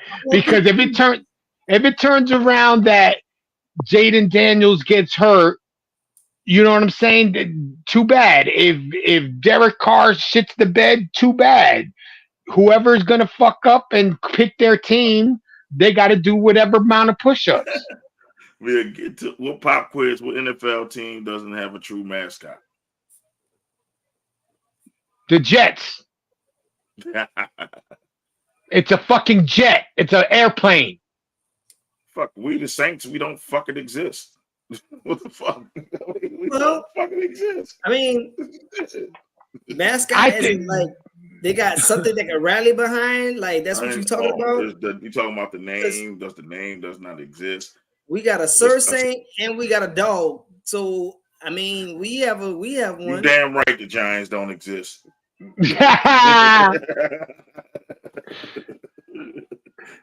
Oh man. I mean, I don't understand the question. That isn't the true mascot. I guess, is it a real mascot, like something you can see? Because I know what the fuck is a commander. On this ad, let's go through it. The Bengals, I guess the Steelers is a mascot for Steel City, is somebody who Steel City, they got the elements that make up steel. What the fuck is a Brown? I have to say the Cleveland fucking Browns. Even though because they're actually named after a man. But they got the Bulldogs though, don't they have the dog pounds or whatever? You have the Dog Pound and the answer is Cleveland Browns. But I'm like, they're named after a man, Paul Brown, and they have a dog. What's the elf's name? They have an elf as well. They had an elf. They had a mascot. But I guess you mean the name, the team name. Yeah, that's why I don't understand the question. So like, you said everybody got something to rally behind. To me, they have a mascot. They have the Bulldogs because they used to call the Dog Pounds. They have a bulldog. That's their mascot. We protect Alex Smith with his leg and RG3 with his knee. Y'all just bad on QBs because Joe Theismann is on that list. No, because Alex Smith almost lost his life because of that injury. I don't want to hear that. Joe Theismann career ended. I just mean, y'all just need to fix that raggedy ass field. Like you said, the Cleveland Browns. But I think he meant to say the team nickname, like, the Saints, the Browns. Like, there's quite a few ones that don't exist. A Giant doesn't exist. It's not real. A Giant ain't real. I have not seen a Giant walking around here. There's nobody 20 feet tall standing over buildings in this bitch. Right. Well, I mean, even if you want to use the icon or the letters. So, I mean, I don't understand. I don't What the fuck is the Seahawk? What the fuck is a Seahawk? It's a bird, but I have never heard somebody say, look at that Seahawk line. Look at the Seahawk. They just really just put the two words together. A seagull with some muscles. Right. A seagull on steroids. That's a Seahawk. You could go a number of places with that question. What's a charger? What the fuck is a charger except my phone charger? I guess that's the only thing you can say. It's my phone. What is a colt? Well, a colt but a colt is a baby horse. Baby horse. It's a baby horse. It's a colt. It actually is something. That's something. What the fuck is a Tennessee Titan? Do we see Titans walking around this motherfucker? It's just like the Giant. What the fuck is it? Like, you don't see it walking around. We can keep going. Yeah, we can. I mean, what are actually the Packers? Are they meat Packers? Are they cheese Packers? Fudge Packers? Or what the fuck? Cheese Packers? What is that? No Diddy on that one. What is that? I don't know. No, I bet that is fuck the Packers. Maybe I don't know what they are. What is a Packer? Are they packing packages? Are they like UPS? I mean, you go a number. If you work for UPS, you are a Packer. Yeah, that's funny. Do you see any Vikings rolling around this bitch? Yeah, but Vikings are real. They're not. Yeah, they still were. They exist now. Do they exist now? Yeah. There's people out there that consider themselves Vikings. So yeah, there's people out there that are Vikings. I consider myself the king of England. I mean, I'm the king of motherfucking. You got a combo. You got Viking Raiders. What the fuck is a raider? Who is somebody's raiding? So anybody can be a raider. You don't have to look like anybody can be a raider. Mascot. Yeah, but if you think about it, the Raiders were good in Los Angeles when everybody was looting because that's what they were doing. They were raiding stores to rob them shit. Exactly what they were doing. We're the Raiders of stores. We're raiding tunes. What we're doing? What we're really doing out here? Oh man, we have just said I don't know. Maybe I'll let the Viking one go because they did exist at one point in time that none of us was alive for. But they exist. Yeah. they did exist. And I don't want to have some descendants pissed off at me because I called you're not a Viking. You're not walking around with fur and you riding around on boats talking about all right. I have a question. I have a question. If they got rid of the Redskins, why didn't they get rid of the Chiefs? Because a chief is a high position. And it doesn't matter if it was a Native American people were supposedly woke and complaining about it the same way they got rid of the Indians. They got rid of the Indians. So why'd they get rid of the Cleveland Indians then? So that's not offensive. Indians are offensive to Native American because they're not Indian. Yes. That's the thing. They're not But Indian. here's the thing. Here's the thing about that. They went, even their alternate name, comes up with so much more sense. Guardians. I could go with Guardians. I could roll with that. There's nothing wrong with that because there's a branch of the military that's considered Guardians. I mean, consider that they just started existing for 5 minutes. That's what they do. They just go to the military and get names when they can't get nothing else. All else fails. All else fails because it wouldn't lead you wrong. Won't lead you wrong. That's why, though, Jay, it's offensive. That's more offensive than calling somebody a redskin, calling a Native American a redskin. Because if you call them an Indian, they will get pissed off.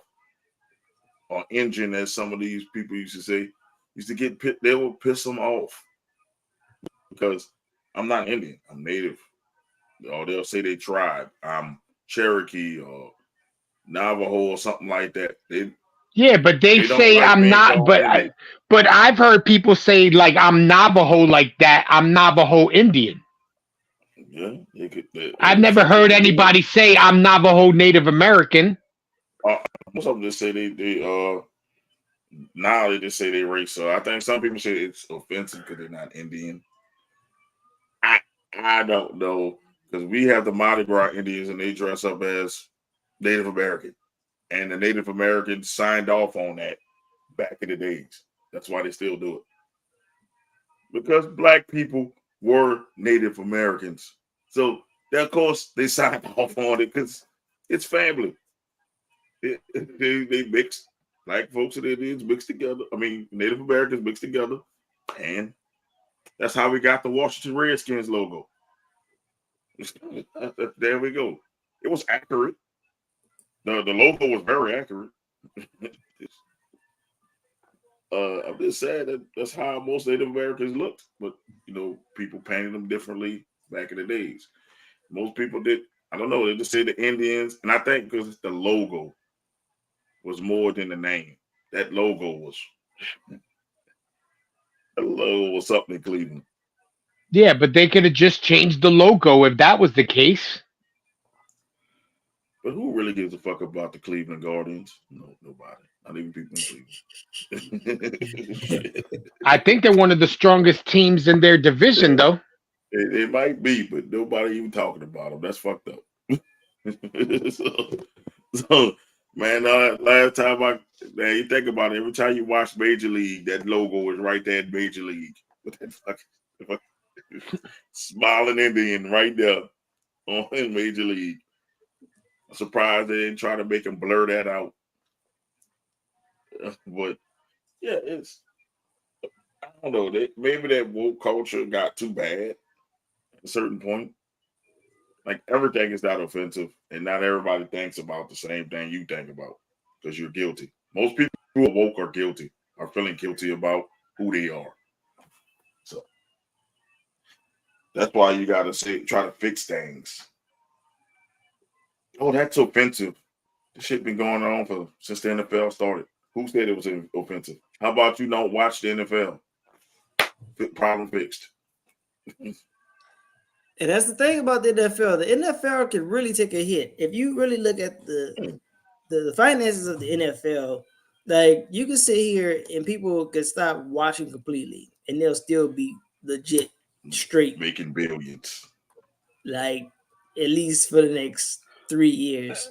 How many people do you know, or maybe not who you know? I know a lot of people that made these comments when Colin Kaepernick did what they said, and they didn't come down on him or the NFL. They wanted basically, in my opinion, they wanted to string his ass up. And a lot of people say, I'll never watch the NFL again. But then when their team makes the playoffs, they're the first ones. Hey, my team made the playoffs. How you watching? You said you were never going to watch again. They did. I'll put it to you this. They did. I'm going to put it to that. Some people say Colin Kaepernick should have been arrested. I say, what crime did he commit? Kneeling for the flag is not a crime. And this is what, and like, what and I'm gonna do my best not to get political on it. because one, I'm not allowed to. But I'm your voice. I'll say what you. I'm gonna let you say what you say. Then I'm gonna say what you mean. That is coming from me, not you. Well, here's the thing. Well, I don't understand, how did the political ties get put in there? Because the whole story, if you listen to him and where he got the idea from, people say that he did it to disrespect the country and the military. And the story is that he went to a military person for these real, actual things that's happening, the things that's happening in this country under a certain president's watch, and I have a platform. Now, I yes, I'm supposed to be here for pressers, and y'all got to ask y'all questions, and I have answers. But there's something that I need to do that brings attention to it, and he did that. Now, all of a sudden, he doesn't like the country. He's against this. He's against that. Where did all that come from?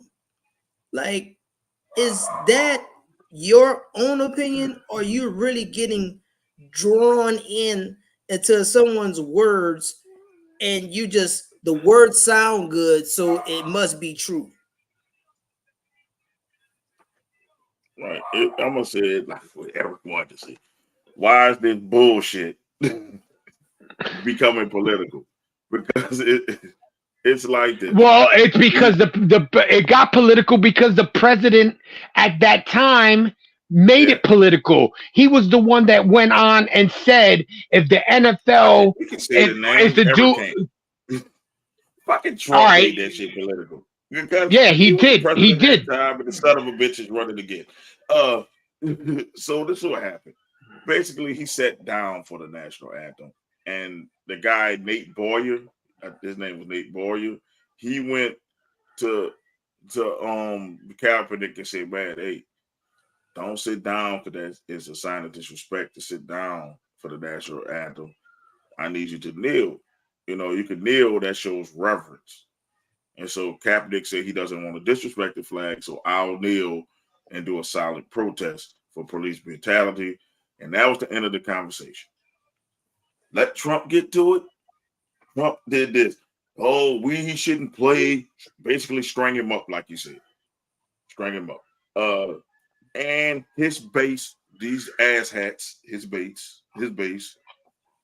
fed into that dumb shit and don't realize his original protest had nothing to do with the military. It was about police. The police is not military. It's a difference. The police, first of all, can't handle the shit the military handle. You go ahead and drop them damn country bumpkin, stupid ass police in the middle of a war and see what happens. See what the fuck happens to our freedoms. No, the police. I know some police, and some police I wouldn't trust my damn self because I know you scary. You just got a badge that makes you strong. And that's what these police brutality shit is happening. It's because there's a bunch of these cowards was killing minorities. It ain't just black folks. He was doing it for minorities at a high number. And people got lost in that and made it about the military. When last time I checked, black people are in the military. Last time I checked, there was a police fatality on somebody who served in the military. So where was your outrage about the military then? A police officer actually killed a veteran. Oops. Why, if you care about the military so much, why there's so many homeless veterans out here? How come so many veterans are not getting mental health like they need? If you care about the veterans, and it's the flag, and it's this, and it's all this shit about the flag, man. Look, flag is a piece of cloth. It's a piece of cloth. It's the ideals what that flag represents. It ain't the flag. Yeah. It's the ideals the flag represents. The flag itself is just a piece of cloth. But what our ideals and what we're supposed to be as a country is what that flag represents. Yes. And we don't do that as Americans. Some people, they think like it's our country. No, it's our country. I was not born in Africa. I was born in America. I was born in Louisiana, New Orleans, Louisiana, which is in the United States of America. I'm an American. I vote. I pay taxes. Bitch, fuck you and your opinion. And that's the thing. I'm here. I'm not going anywhere. That's the thing about the military, you know, and that's what Eric wanted to say. Yes. Yes. Yes. Like, now, that's the very first thing that I heard when I went in for my training. When I went in for my training, I don't have to agree with everything that these people are saying or what they're doing. My thing is, they tell you this, and I wholeheartedly believe it. Now, this is just me. They say, here's a check, and your life is basically the payment. And I'm good with that. I'm perfectly good with that. They can call me up tomorrow and say, hey, guess what? You're going off. You better kiss your wife and your kids. And they understand that. That's my why. They're my why I continue to do it. And, you know, Laura said the same, that, you know, I can actually call it. Like, I can actually do this time and walk away. But for the time being, while I serve, it's not what somebody told me. It's not what happened. It was just one day. I just felt it. Like, it was something that was in me, stirred me up. It was something I was passionate about, and I went for it. And thank God that I have the network that I have behind me, because I don't do this. It's not just me doing it. When I go out and I have my uniform on and somebody thanks me, and guess what? I'm going to, and vice versa. I don't even have to be recognized. I don't do it for recognition, because I don't do the pageantry stuff. What I really enjoy when I hear somebody who does it, somebody who represents, let's say, I don't know, some random 72-year-old dude, and it says, you know, proud veteran or World War II veteran. Thank you. Because if you didn't, if you or your friends, your family, so on and so forth, didn't do it, then I wouldn't be able to. I wouldn't have what I have if you didn't do what you did. I don't know what his job was, but I do know he's a part of a small percentage of people that ever did it in life. And thank you for that. Wow. Man, let's see what I just said. Talking about Eric Reed, he actually was allowed to come back, and he retired eventually, but he was done by the time you know he was allowed back and gave it another chance. The thing was, a lot of people get it mixed up, and these racists like say, "Go back to Africa." Bitch, I ain't never been to Africa.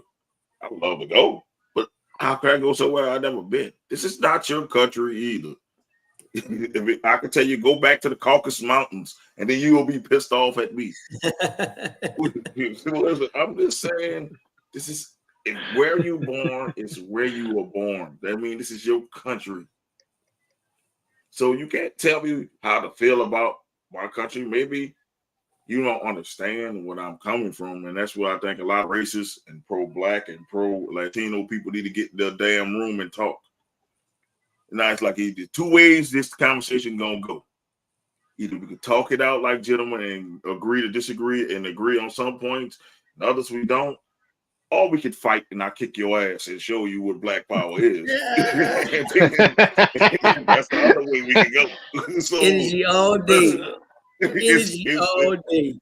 That's what it is. It's like a lot of these people let Trump put that battery in their back. But not only that, how many times did he make threats? And he said that if any team let Colin Kaepernick play, he would come down on them. You're not supposed to use your power to do that. He was trying to bully teams, and that's the reason why Colin Kaepernick didn't get a chance in the beginning. Yeah, he was starting to get chances later on, but not in the beginning. In the beginning, he was blacklisted. How about this, Trump? When you was with the damn president, how about you focus on that foreign policy instead of worrying about what we're doing in football? Like, focus on your fucking wall that you didn't build. Football should not be in your speech. You know, President Obama, he shot basketball and talked basketball in his off season. After he did all he needed to do, then he talked sports. You don't talk sports, and we're in the middle of a recession. We're in the middle of a crisis. You talking about Colin Kaepernick because he's kneeling down for a flag, which is his right. You talk about a fire. We couldn't go outside. We had this this virus going around. Like we had an idea how to combat it because that's what President Obama's administration was preparing us for. So we had the operating procedures in place. We had the items in place. What we needed to do, we just had to trickle it down from military to our unions to civilians and folks in general. But then we had this, and then we're in this crash where we're like, so what is the money doing? What are we going to do with the money? What is the budget? And by the way, we still don't even have an agreement on a 2023 budget. We just extended it for folks who are paying attention to that. And we're like, what are we going to do with the money? And his concern was something that it did require his attention, but not on this platform. Like your end of it is the responsibility of the countries, the citizens of the country, and what needs to be done to fix it. And you chose the other side of history. Don't know why. I don't know. It just seems to me that's just his history overall. And something that I was reminded when I watched the convention yesterday was about those 5 gentlemen in that park. And I mean, to this day, it really is one of those movies that you can only watch once. Like I thoroughly enjoyed it because it was written beautifully. Like Sandra Rhimes does an amazing job with directing, writing, and delivering that message. But as far as former President Trump is concerned, like that's just I don't understand. It just seems like that's his MO would be to string him up. Right. Like you might as well make that be his slogan. It's string him up. There.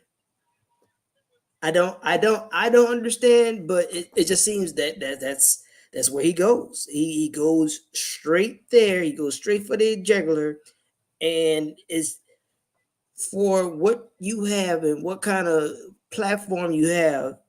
I mean, it. I don't know. It just seems to me. You know what? I really just don't understand it. I can't even speak on it because I don't understand. I can put it this way. He said it a long time ago. When he, a lot of people don't remember Donald Trump was a Democrat for the longest. He said Republicans are stupid. It's out there.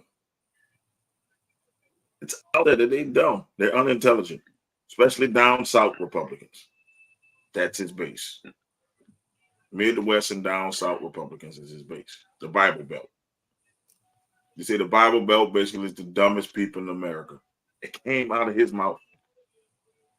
So easy to manipulate because because they so worried that their land is going to get taken.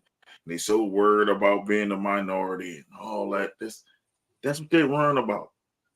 But the rest of the minorities who's about to be the majority is not worried about that. We worried about these high ass gas prices, these high ass food prices. Man, I can get a second job because this shit is so high. The mortgage is going up, insurance is going up. This is what we worried about.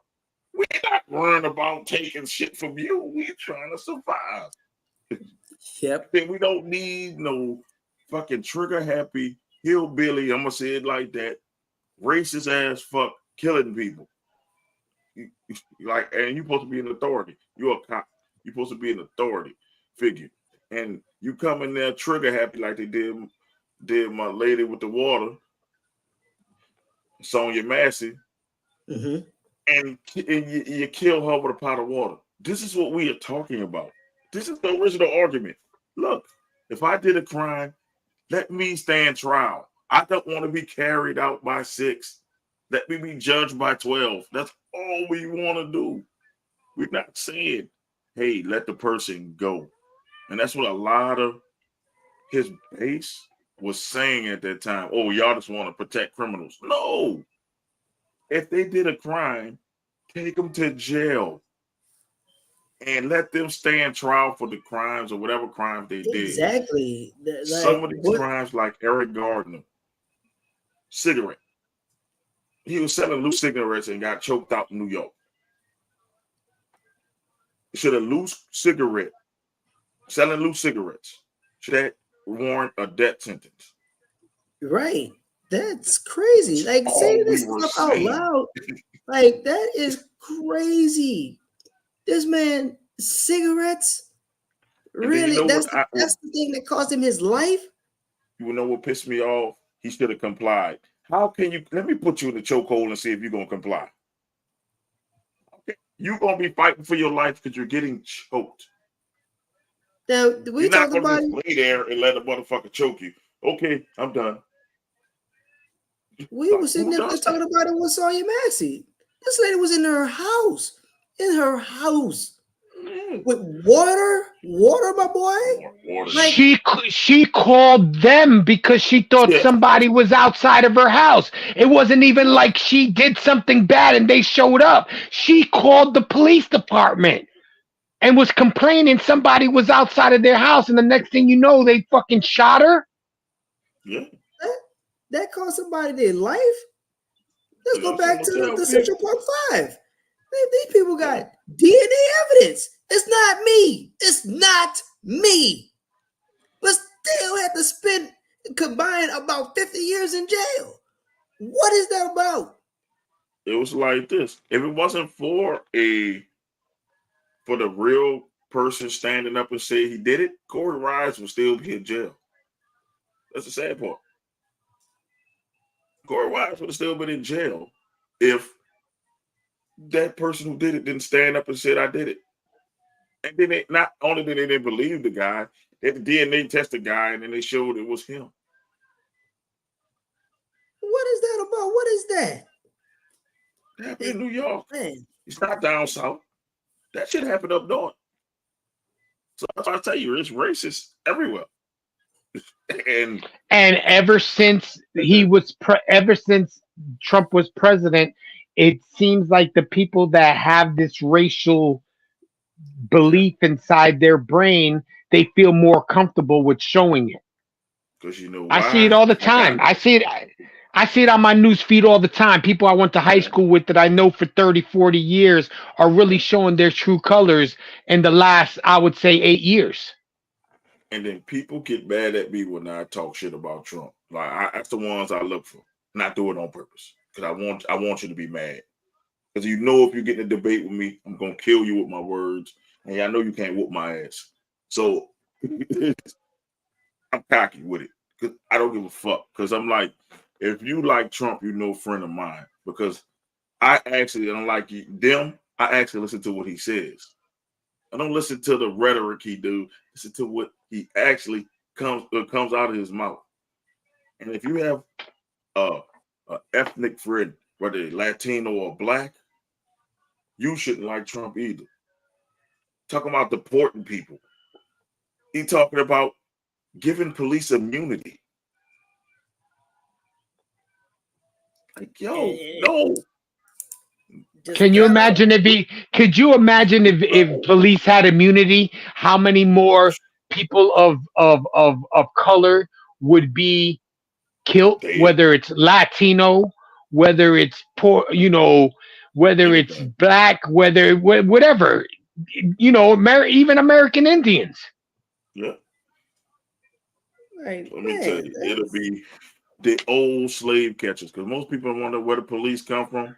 The first police were old slave catchers. Look up their history. That's how the police was formed. It'll be back in the day where, I see a black person, let's beat him. And it will be no crime. So if I'm walking out, pumping my gas, and police decide to jump out and beat my ass and kill me, what you gonna tell my family if they have no immunity? They have immunity. That means they have immunity. They free from it. It was part of the job. They just gotta live. They just gotta live life. They just gotta put pieces together. Without their husband, cousin, brother, they can't. They just gotta piece it together. Just that's your life right now. And most police, if they got that freedom, you think they're not gonna carry? They're gonna carry a throwaway and be like, "Oh, we had to kill him because he pulled a gun out on us." Oh yeah, and this is the message for the police. I taught my people at work. I'm an instructor on de-escalation techniques, so I think I'm more qualified than the police in this. Being real, because some police need my class. I deal with people who are not mentally strong. Put it that way. They can have different mental issues and disabilities, and I have no weapons. Ask me how many people have I killed or even seriously hurt since I've been working in it in 15 years. I don't know. You be coming on the show talking about how you the undefeated champ. I'm undefeated. That means I've never been taken down. I never been hurt. Nobody ever whooped my ass. But I have never killed anybody or sent somebody to the hospital. That's real. Like, that's I never have. And I talk reckless as fuck. Just as I talk reckless here. You come at me crazy. I talk the same reckless. I'm the same person. And people respect me because I'm real. Because I tell you what it is. It's all about limit setting. It's all about, knowing when a person is anxious and not defensive. Like, man, the scariest thing in the world is seeing them as a minority. Is seeing them flashing red and blue lights behind you. There's not a feeling in the world when you're getting pulled over. Man, it's gonna be the last day that I breathe. Yeah. And I'd like to tell my white friends, you don't have to worry about that. You get the benefit of the doubt. Yep. They don't understand that.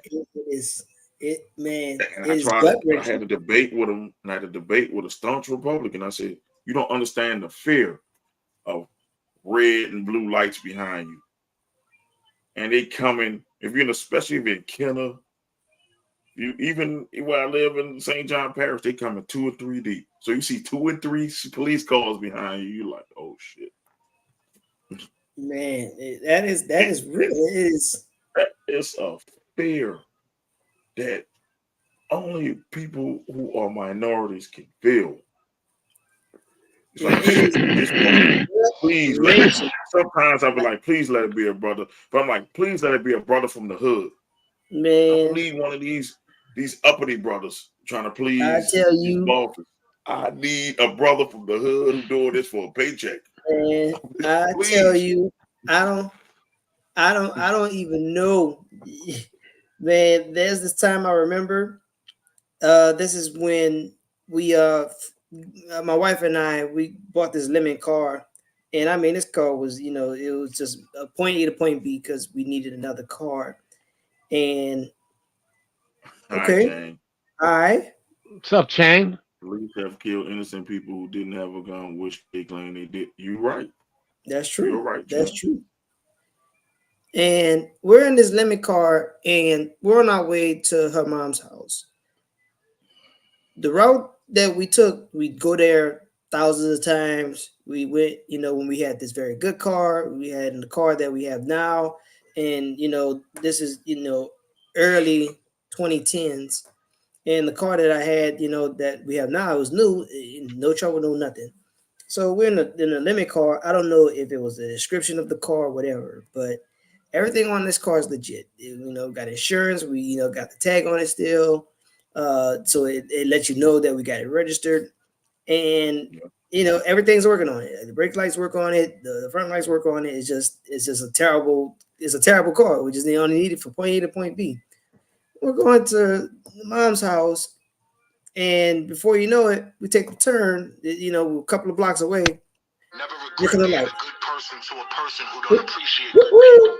Never let this world change who you are. Yep.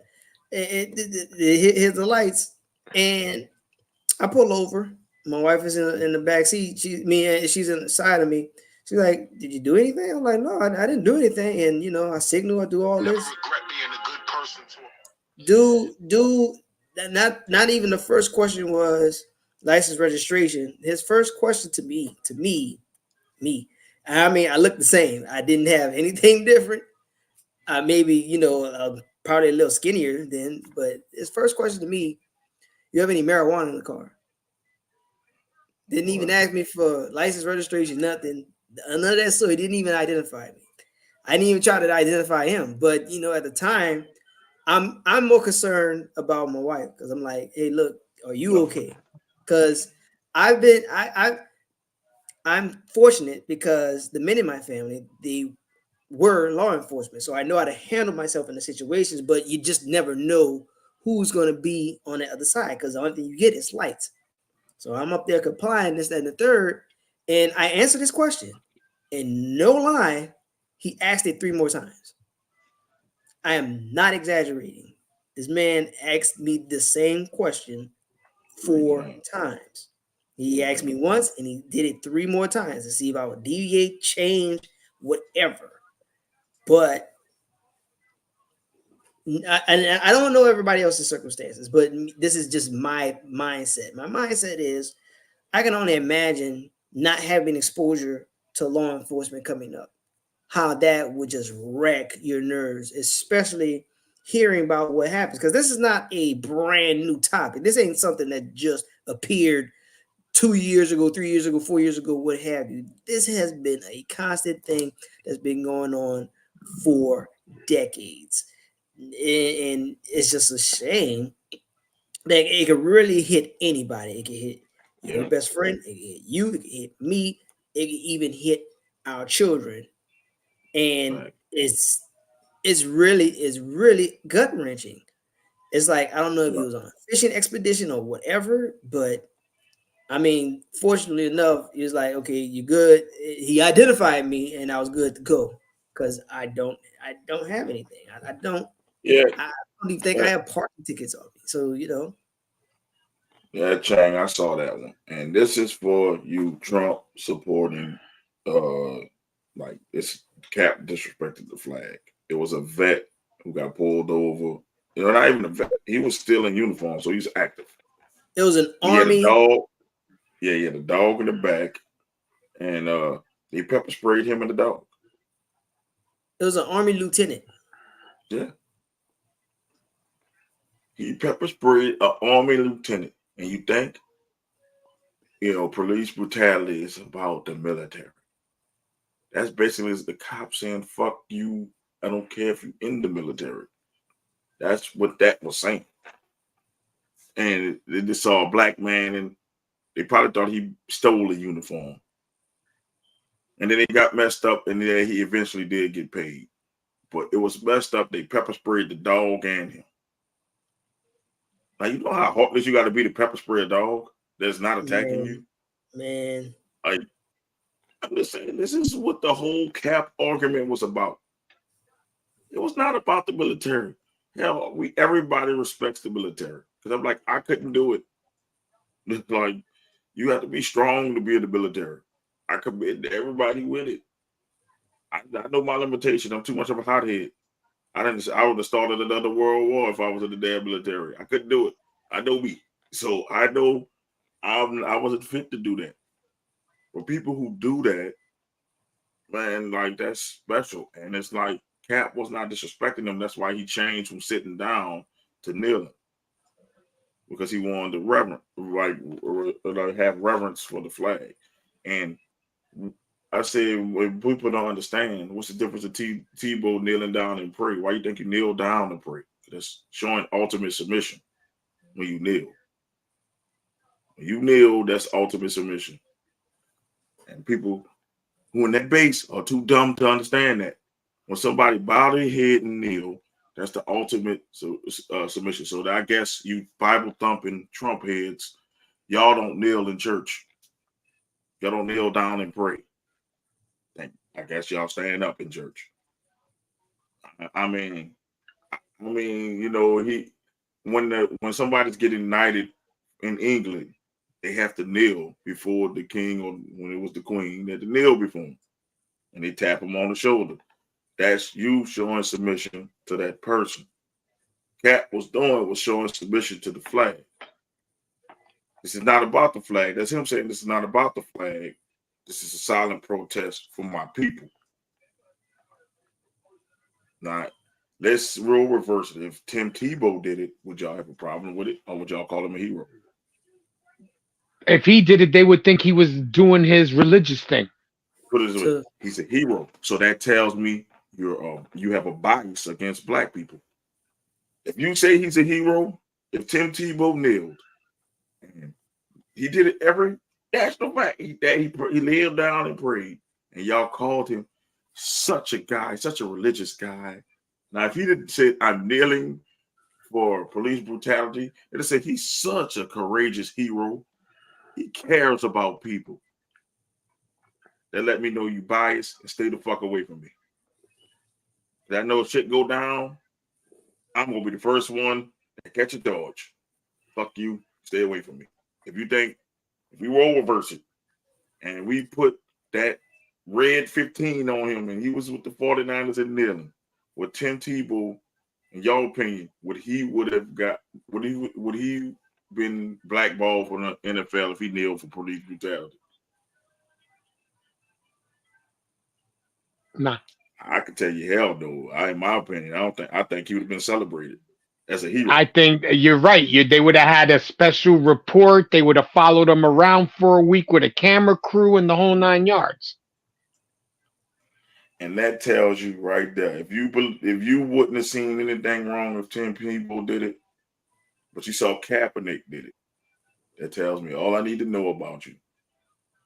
And we don't need to be friends. Like real talk. We don't need to be friends.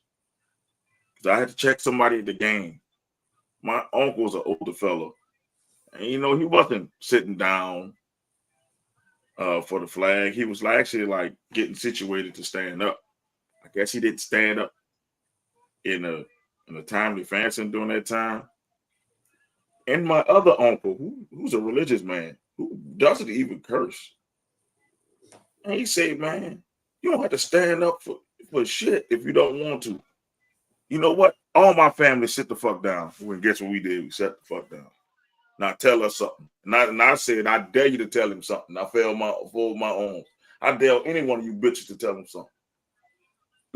You know what? That Lions fan was my friend. Those other Saints fans was my friend that game. Because I told him, man, what's up? We gonna fight this bitch. I said, because he wasn't even doing that to be disrespectful. My uncle was just getting up to stand up. He always standing up. Me, I don't give a fuck. Sometimes I'm like, I'm eating. That's the best time to get food because nobody ain't around. You know what I mean? It's not to be disrespectful. I'm just eating. It's the best time. It's the best time to. It's the best time to eat because your team is always taking away your appetite anyway. You ain't lying. But I'm just saying, you didn't tell me shit. I was sitting down eating. I had some nachos, some seafood nachos. You didn't tell me shit. Look. Ooh, boy, especially the seafood ones. We do not waste seafood down here. You can't get it cold. You can't eat seafood nachos cold. You can't eat it cold either. Oh no! Right there when it's fresh. We don't waste seafood down here. We do not. And I repeat, we do not waste seafood down here. Yeah, we don't waste it. So I'm like, y'all didn't tell me that when I was sitting down. For the rest of the games that year, I sat down. Nobody told me shit. I was waiting on it. I said, I'm gonna knock me a motherfucker out today. It could be a woman or a man. They get knocked the fuck out today. I want somebody to tell me. That's what I was on. That's what I was on. Somebody tell me something. I'm knocking them out and I'm being on World Star. I said, I'm going to get famous today.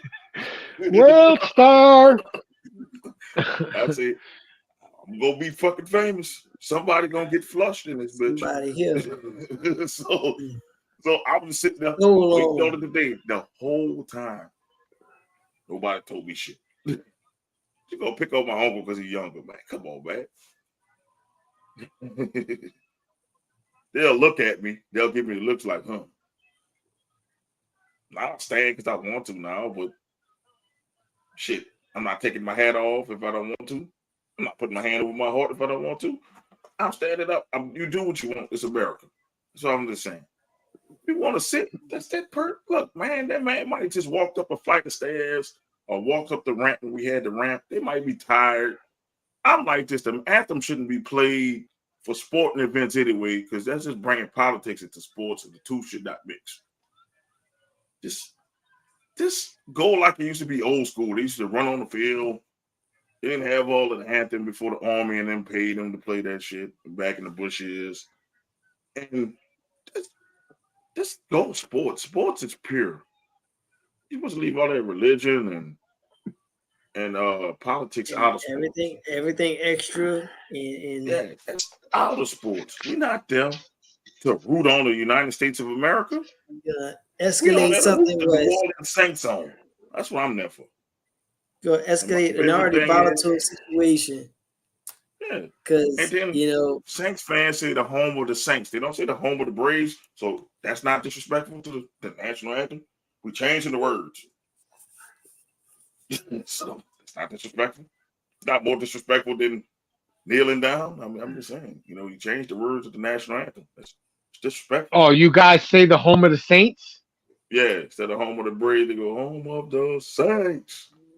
Nah, that's supposed to be disrespectful. That's supposed to be disrespectful. Supposed to. It's supposed to be more disrespectful than kneeling.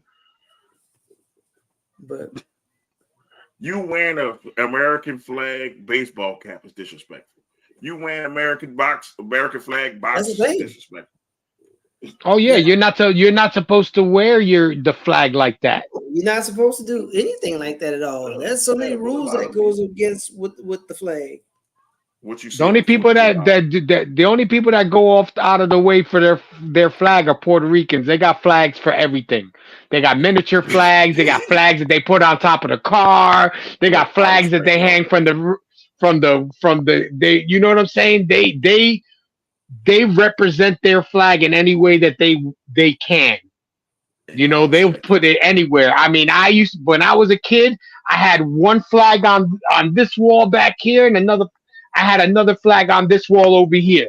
Two full size, ones that you put up on a pole. I had two of them on my wall.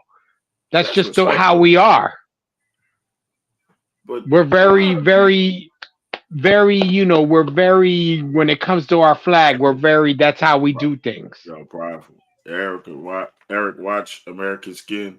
It's a drama movie about police brutality. It also follows Link, a beloved black father who seeks justice when the white cop murders his son, when the cop faces no legal repercussions. I'm going to look that up. Okay. Link takes the law in his own hands.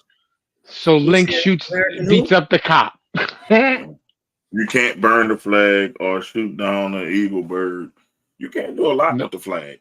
You can't have. Yeah, but wait a minute. You can't burn a flag. But last night, somebody was burning flags. I don't know if it was outside of the Democratic thing or was it outside of the Republican National Convention. They were burning flags. And why is it that nothing was done about it? That's treason, actually. If you burn a flag. Yes, that's very illegal. You're supposed to go to jail for a long time for burning the flag. And they not only burned the flag, they displayed the flag as a distress upside down, and then they lit it on fire. Oh, that's all treason. They're supposed to be in jail. Yeah, but we're talking about you're supposed to be jail. You're supposed to be at the brig. You're supposed to be in one of the deepest, darkest prisons, getting beat on right now. That's how bad you're supposed to take it. Yeah, it was 2 days ago. That's 2 days ago. Not fair, but let's jump on old Kaepernick for kneeling, but we got people burning flag. I never get that. Like, why are you burning your nation's because the person that burned the flag was white. That's why. That's what it is. And I'm not racial. I'm not racial like that because I do have all friends of all shapes, sizes, and colors. But the truth is, they get a lot. People with lighter skin get away with a lot more than people with skin of color. Put it this way, that Peter Griffin means a lot. When he in the car and the cop hold out the shades and he said, "You are here. You just made it." When I told you about the brown paper bag test they used to do my grandma back in the day, she's a fair skinned lady. She can pass it, but my grandpa sure couldn't. And I gotta tell people today, and this is not like my grandma's racial, but she's from the old days when they treated us less than human. She told me, "You better not bring no white girl up in here." That's when I went to college. That's what she told me. Hey, man, The distrust, it's not because she against interracial marriage. It's just the distrust. It's a discourse. Like she's not gonna get us. If you bring her, grandma ain't letting you go out with a Latina either. She might, because they got, she will. They cool. But because my grandma been through trauma. Like, that was trauma. And you expect her to say, "You know what? Get over it. It's a new wave." Man. Bring her around. Even if I say I found a white wife, I wouldn't bring her around my grandma. Because of the respect of that is because it's like back in the days, brothers were getting killed over that. And I was just getting ready to say that because Sunday, we actually took a drive to the grounds of Selma. And they have their memorial set up there. And literally, that was one of the ones, I don't know how I got into it, but one of the memorials there, it literally told the story of Bloody Sunday and how they took a black man out of his house for I forgot what the word that they used.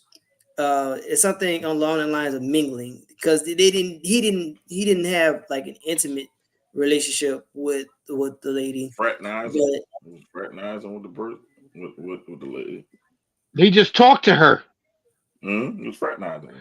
Yeah, that's all they did. And they got a mob of men together to take this man out of his house, beat him, hung him, shot his body up, just desecrated his body. And that's just, I couldn't imagine. Like, I really can't. Like, you want to know something scary? Those kids who saw that are now your politicians in the office. Oh, that's yeah. The age. Yeah. Trump age. Yes. All the old ones. That was the children. Yes. Who saw that, and that was normal. That's why I say it should be an age cap on politicians, because some of them lived through Jim Crow, and they saw that shit. And been on that. Been on that. That's the fucked up part. People don't think Jim Crow is not this distant future. It's still people who's living through Jim Crow. My mama was born through Jim Crow. Like, it's just a generation away from me. My grandma's living. She lived through Jim Crow, and she was a little girl, like right before Jim Crow really started. Before it really jumped off, and it's like she tells us stuff when, because grandma has dementia. She remembers, and sometimes that stuff comes back to her. Like, it's some trauma in that. And people don't realize the trauma. Some black families and Latino families, because we're all together. I tell people, Latinos and blacks get treated the same. That's why I don't get why some Latinos go with white people. Swing white. Like, I don't understand Latino Trump fans. I don't. I don't know. I don't care how that makes me sound. I don't get it. Like, he's talking about deporting your kind and building a wall, and you just like, yeah, Trump. I don't get that. He's talking bad about your ethnicity, like especially Mexicans that are Trump supporters. I don't get it. I will never get it. That is a very tough one to understand. That is I don't get it. I really, don't want to get it. really But stay away from me. That's all I can say. You're a Trump that's supporter. Stay away from me. That's how I feel because I don't even want you watching my podcast. I don't want you to support me. I don't want you to do nothing because I'm like, can't trust you. And then if you don't win, then you're gonna act like you're my best friend again. No. I see all your posts. I see you sharing his shit. I see it. That the once that genie's out the bottle, you can't put him back in the bottle. Nah, it's yes. you didn't. It's like the Klan. You didn't took your mask off. I've seen it. Definitely ain't putting that genie back in the bottle. Yeah. you can't. Go And and get that's that why other big dog. social media is a gift and a curse. Yeah, it's a gift because it shows you little people and you get to know people. It's also a curse because if you follow the wrong thing, you can alienate some people. See, back in the days, the Klansmen can hide behind masks. Can't hide behind the mask anymore. No, and I don't think they want to hide anymore. It's Trump making them feel like we're gonna take over. It's all it is. It's a snake oil salesman. Too. Look up the 40 laws of power and you will see Trump. The man they describe in the 48 laws of power is Trump. He didn't read that book. How to manipulate people, how to get people to swing to your side. He does everything perfectly. He's not a dummy in the aspect of, he's a dummy when it comes to politics, but he's not a dummy when it comes to manipulation tactics. He's fucking savant. He's a savant of manipulators. If you read that book, you'll be a cult. You could be a cult of personality, as they say. You could get any if you follow that book and do everything in that book. It teaches you how to manipulate. I read it to stop people from manipulating me. That's how he got so powerful. Read the laws of attraction. He Yeah, follows them. there's a lot of weak-minded people in this world. You know how you get people on your side? Sense of belonging. You give them a sense that they belong, and you there for them. People give them, and they give their shirt off their back for you. But I'm not heartless like that. You got to be a heartless individual to manipulate somebody like that, and that's why I don't like him. I don't like him not because of him, because the president really is not like this big figure that impacts you. He impacts some of you. Some things he do impacts, but the market usually dictate what goes on. But his followers, man, I saw what they did with Kaepernick. Their followers. That's what Yep. I'm scared of the most. It's never the leader, because he's weak, feeble old man. I know I can kick his ass in the fight. I'm not worried about him. I'm not scared of him. It's these followers, man. He telling them to take up arms, and they took over a Capitol building. Get what I'm saying? Like, if you have that much control, you have that much power, that's scary. Like, that's scary. You don't supposed to have that much power as a president to tell people take over a Capitol building. What's next? What if he rally up some more people? Say, let's take over this city. Let's take over that city. That's how dictators are born. I mean, that's what he pretty much has said. Not that this is a political show Yeah, it's or not, anything but it like happened. that, but he's mentioned it. He's mentioned the whole gonna be a dictator for a day type shit if he gets back in there. And his people, like, they don't believe the words. They believe the words to a certain extent, but then they manipulate his words. He said he's gonna be a dictator. Oh no, he would never do that. He's just saying that to say it. But then if he got back into office and became a dictator, who's to blame? The assholes Yeah, that fucking voted him in. this is this is the problem I worry about. And I tell people books to read to help you get manipulated. Read Laws of Attraction, 48 Laws of Power, and and Laws of Mastery. If those 3 books, if you read those books, and also the Art of War, because the Art of War, you can use that in any field.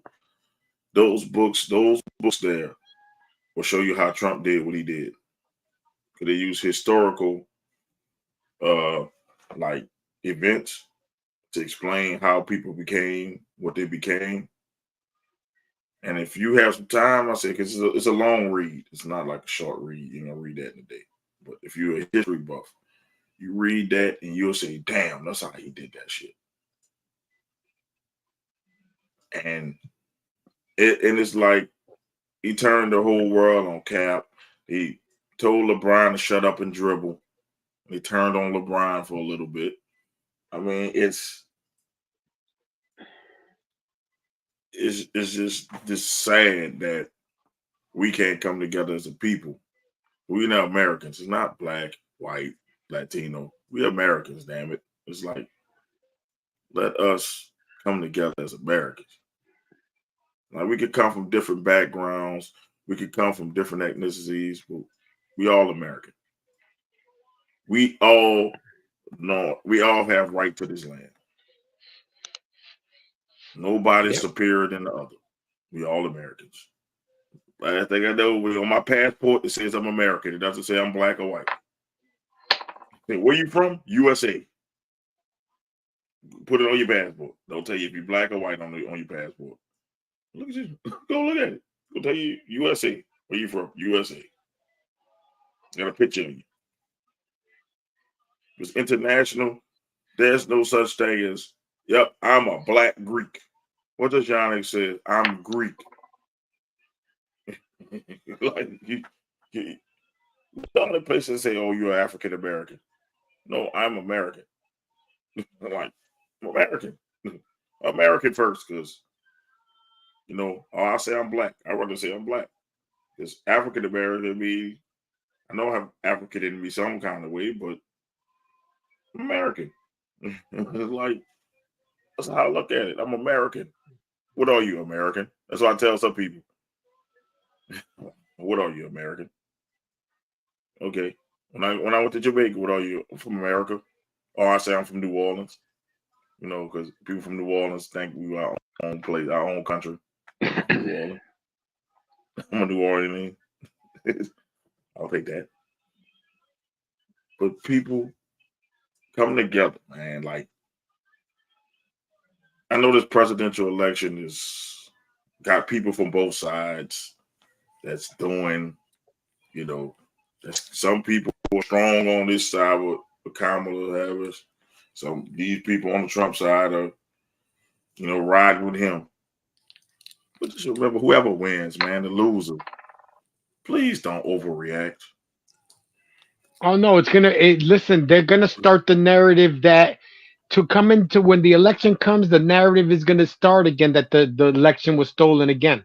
Yeah, it's stolen again. And I'm like this, if y'all lose again, Trump supporters, just don't dig him up anymore. 2 times is enough. We don't need him being Ross Perot coming up every time it's a damn election. Like real talk. Shit. If you lose this one, that's it. That era is dead. Find somebody. Listen, if they already see that mentally, he's already starting to lose it. So in another 4 years, he ain't gonna be mentally capable to be a president. They're gonna have to find somebody else. This is my thing. It's like, bro, it should be like I keep saying. We need to fight for this. They need to put this up. It needs to be an age requirement in the Senate, for president, and for the House of Representatives. Because at a certain age, they take your driver's license away if you're impaired. Yeah. So remember we had this conversation a few shows ago. So we also said not only does the big one count, but the small one counts. So for New Orleans, and I shared this, with Nick, host of TMI. because he has this thing that he said in his show that he wants to run for the mayor of New Orleans. Yeah. Well, and this is for anybody who's eligible Grandma to be Liv mayor. won't get out. I said, Grandma Liv get out. She wasn't watching it. I can't vote for New Orleans anymore because I don't technically. I'm not a resident of New Orleans anymore. Me either. But it sucks. The mayoral race is coming up. It's coming up in October 2026. But you can make yourself. You can start putting in your candidacy, and you can announce that you would like to be president. I'm sorry, like to be mayor in July of 25. So you got just about a year. So get your stuff together, get your monies up, and that's for all across. That's across the country. If you got an office that you're interested in and you're passionate about, this stuff counts. This kind of stuff right here counts. The small ones equal up to the big ones. So if you're local mayor, if you got a local mayor's race coming up, be a mayor. You want to be a council person, be a council person. If you want to be seat at large, do that. But you're that age. You are that age. Don't let nobody put a limit on what you can do. Now it's that time. You want to go out there and be that voice, be that change, go and be it. I could tell you this. You could follow Trump's lead because he had no political experience. He became president. Think about it. You don't have to have political experience. You don't have to have that. All you have to do is be a living resident and of a certain age. Once you're that age and you're a living resident of that place, you can have zero political experience and run. You can get in there. There's like a 19-year-old who's a mayor of some kind of city around. Yeah. Oh man. Wait. First of all, I'm like, I could live in that city. I ain't no way I'm having no 19-year-old running. I'm fucking serious. I'm fucking sorry. Dude, when I read that, I said, it's great. Congratulations to that young man, but I want to know who the fuck was running for them than a 19-year-old. You know what? 19-year-old ran and won. That man let the kid won. Run this bitch. Yes, that's what they said. yes. Let the kid run this bitch. But he got his mind on right. I mean, it's just unfortunate that he just qualified to start driving, so he can't drink. I don't know. He can't. He can't. I mean, drink. but I don't want him drinking while you making decisions on where I live. But he can't drink. He can't drink. Y'all can get lit for him, but he can't drink. Think about this, Eric. If there's an engagement in the bar, he can't get in. He can't. But guess what? He can run the casino. He can't even get in the casino. Yep. Man, look. Because I don't know what to tell you. It's great that a 19-year-old is running the city. But I got a question. Where's the other adults that were running? You know how bad you have to be that people put faith in a 19-year-old? I kept track of it at one point, but then I stopped keeping track of it because when I was like, this dude won, I was like, man, that's a story right there, man. Y'all boys on. Shit me. You got to be horrible for a 19-year-old to beat you in a damn race. 19-year-old. I mean, they must have not liked the other person's policies, or maybe listen. A lot of places, a lot of people don't run, and a lot of people get in just by default. I don't think that young man got a default. I think people voted. So you know what? We tired of this old man. He might have been the only one that ran against him. Fuck this. We need something new. Let the kid do it. He can't fuck up that bad. He's only going to be there. What is it? 2 years or was it 4 years for mayor? 4 years. I don't know if you guys saw what I posted today, but earlier today I was just tired of seeing and it's not just the people on, let's say, the other side of the fence, because there's also people on my side of the fence that whine and moan about shit all the time. And I posted, I see nowadays people on both sides of the political world bitching and moaning. I truly hope to see some of you people on the ballot come November. So instead of speaking about it and whining, try being about it and do something. If not, shut the fuck up. You know what I'm saying? That's another thing. I'm just tired of it. I'm just, if you're a Republican, then run for something in your town or in your city that's Republican. Yeah. You know what I'm saying? Instead of sitting there and crying and moaning about, oh, this is not happening, do something about it. Stand up. That's right. That's facts.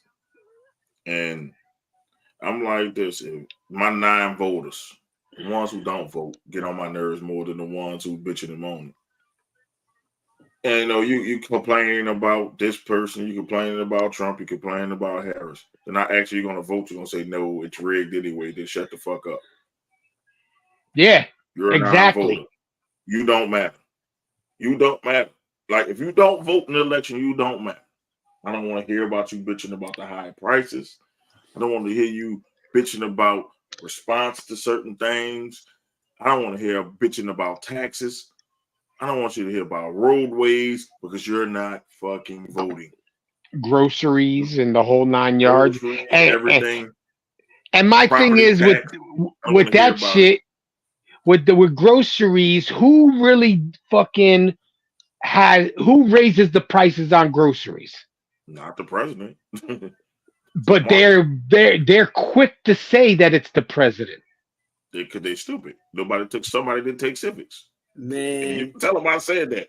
You man, can say, look, my co-host Mom Young says you're stupid because you didn't take civics. Those stickers that I would find across, and I found them more than just down here. The stickers that said they had President Biden next to the pump saying I did that. I'm gonna be like, bro, why would you waste your money on that? Because I promise you, President Biden did not put these prices of the gas on there, like at all. Don't you know the president is just a figurehead for the most part? That all your laws are getting passed by Congress. But by Congress and your Senate. All he does is sign that motherfucker. He just go. That's him. That's all you saw. That's all the president do. Sign this motherfucker. And I got my hand on the button to declare war. That's all he can do. And then even then, he has to get an okay from Congress. He can't just say, you know what? He can't just. I'm bombing North Korea. He can't just, pull his stuff out of thin air. He'd be like, you know what? I'm gonna do this. I'm gonna make how can I make your life miserable? That is the war on terror. They had to have a meeting about that shit before they went out and did what they did. It was a meeting. He can't just say, you know what, I'm the president. I'm blowing this bitch up. The dumbest thing I heard was from a man on Facebook. I'm not gonna say your name. I ain't going back. I want Kamala Harris to be the president because what if she get the period, decide to blow something up? See, bro, she can't blow it. She can get mad if she wants. She can't blow shit up, bro. Like, did you fail civics class? I know I mean the A. WD, man. Fucking failed anatomy. Look, WD taught civics and all that, man. You know that. WD taught history and civics. Yeah. I didn't fail his class. He would have said, he would have went off on some of these people. I wonder what is he doing. I need WD to come on the show, tell his people how they fail civics. This man but that's how stupid people really are, that they would make a comment like that. Oh, she's going to get her period and be pissed, and she's going to hit the button because she's pissed off. I'm sorry. That lady is she's pushing 50. Probably ain't no periods going on now. Bruh. No, she got hot flashes, maybe. Change is starting. Change is starting, love. You ain't worried about it. She ain't worried about that. She living her best life right now. What is your mentality? Well, that's the first thing that you're thinking about when somebody gets a job like that, and it's not like she's new to the complex political scene, because she's done politics for quite some time, but I can't see how you jump from one place to the other. I don't saw understand. that, I said, you know what? Enough internet for me today. I am not about to Oh lose yeah, my soul oh on yeah. this one. I can't tell you how many times I just put the phone down. I get said, to you a know what? thing. I say, Yeah. you know what? I don't gotta be on the phone no more. I started to write. I'm like, nah, I'm not gonna do I don't that. even get the urge to write. The moment I see something, I say, you know what? Let me just go ahead and put this phone down. I'm gonna go ahead and read me something on the internet. I want to write. You know who has most political experience in this race, right? And it's not Trump. And he was president for 4 years. No. I mean, That's the thing. Here's the thing. Here's the thing. Like every previous president, 44, and you go all the way up, either got military experience or something to do with the law, being a lawyer, whatever. And governor, anything. Go down the line, every last one of them, 1 through 44. You got the 45. No, I just walked up in here. So what's your experience? What you do previously? I'm rich. I sold houses. A failed businessman. How about this? That's like somebody going to brain surgery school and say, you know what? What did you major in? I majored in arts and fine arts. What the fuck are you doing here? His mommy and daddy fucking paid for his shit to get his whatever diploma if he got a diploma. If you're having a surgery, fellas, would you want somebody with a fine arts degree cutting on you? Man, look, I'm about to get out of here. Or general studies degree. I have a general studies degree. I briefly took biology. I got you. I can cut you. Talking about cutting me open? We all know general studies are athletes or athletes majors to get them through. Heck no, I'm out of here. Everybody.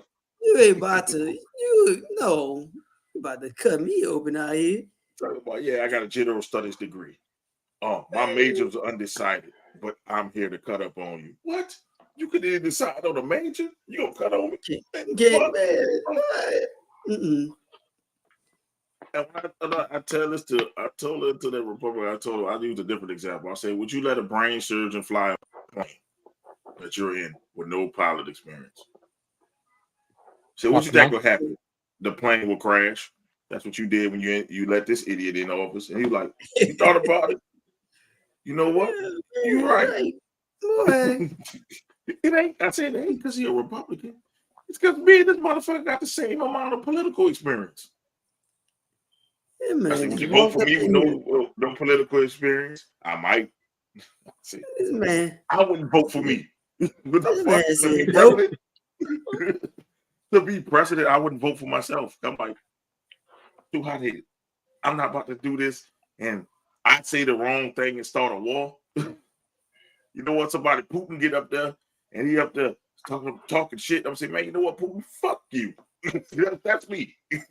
Yep. And then like, oh Lord, more than started World War III. Here we go. Now we all in it. And you know, talking about fuck you, fuck Obama, Putin, fuck your dog. Your wife look like a dog walking. Here we go.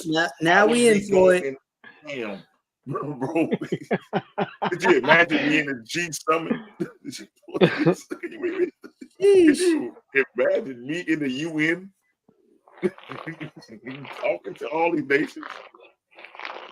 Now see, bro, nobody understand all that shit y'all talking. Get an interpreter, man. I can't understand what this motherfucker saying. Get somebody to speak English, you motherfucker. That be enough. And I say, you saying you'll vote for me tells me that you don't know what the fuck you doing. You don't need to be voting, period. I say, because I know right now, at my level of maturity, I'm still too petty to run. Because if I find some dirt on you, I'm going to put it out there. Boy, I'm going to be petty with that motherfucker. My fucking Photoshop game is unmatched. Whatever you did, I'm putting that bitch on a poster.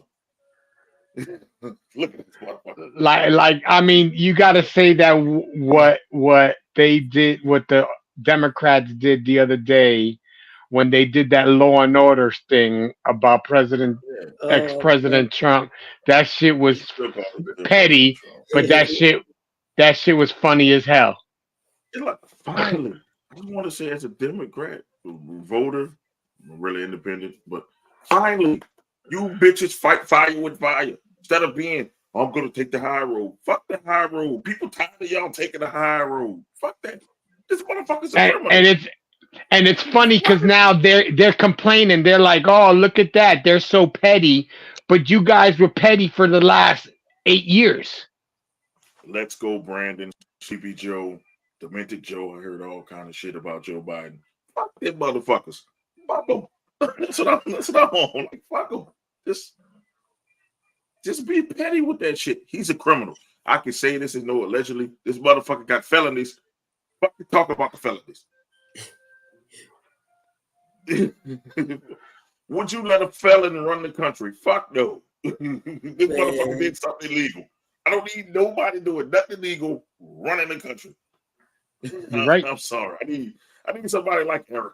Eric looked like he didn't do nothing that has felonies on it. I think out of 3, I would vote for Eric for president. Because he's clean. I don't know. I'd have to have Eric investigated first.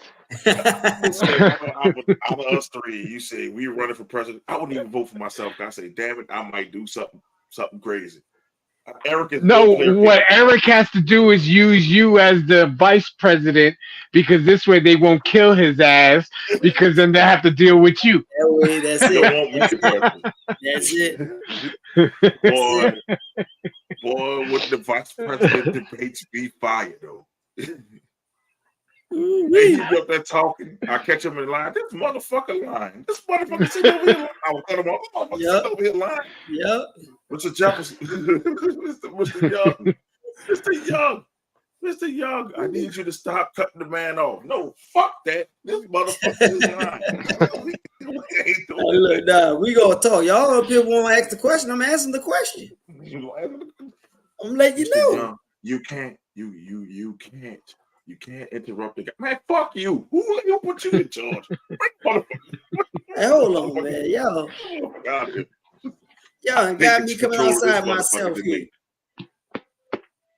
I'm saying, hey, if motherfuckers tell him to stop lying, that's what I'd be like. Tell him to stop fucking lying. Everything he say, I'll cut him off. Brass another fucking lie. He go to stop bullshitting the people. No, y'all won't catch him. Y'all won't tell him much of that. Yeah, you got to sit here and have the whole fact check up in here. Be like, hold on, bro. I'm sitting here, been writing it down now.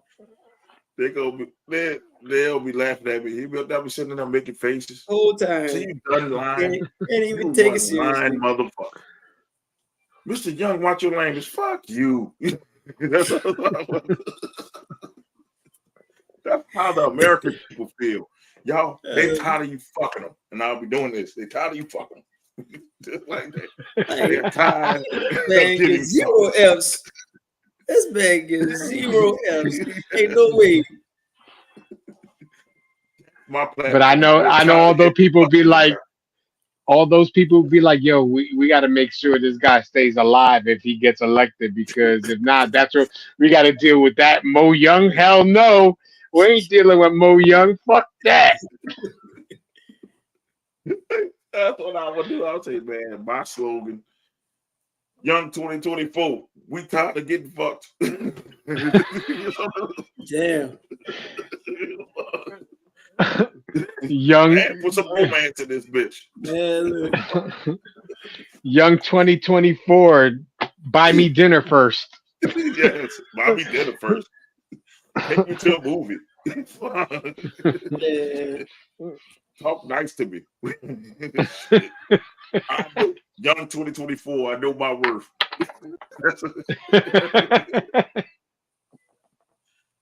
Stop treating me like a jump off. That's what we keep going. That's what politics is doing right now. We are the jump offs. And they just pull it up and we paying for it out of our pockets, bro. Jeez. That's it. We're always at the top of sports sometimes because it's a slow sports cycle, man. Like, hey, I enjoyed this conversation. This shit was funny. Yeah, it was. Funny and entertaining. But remember my slogan, Young 2024, we tired of getting fucked.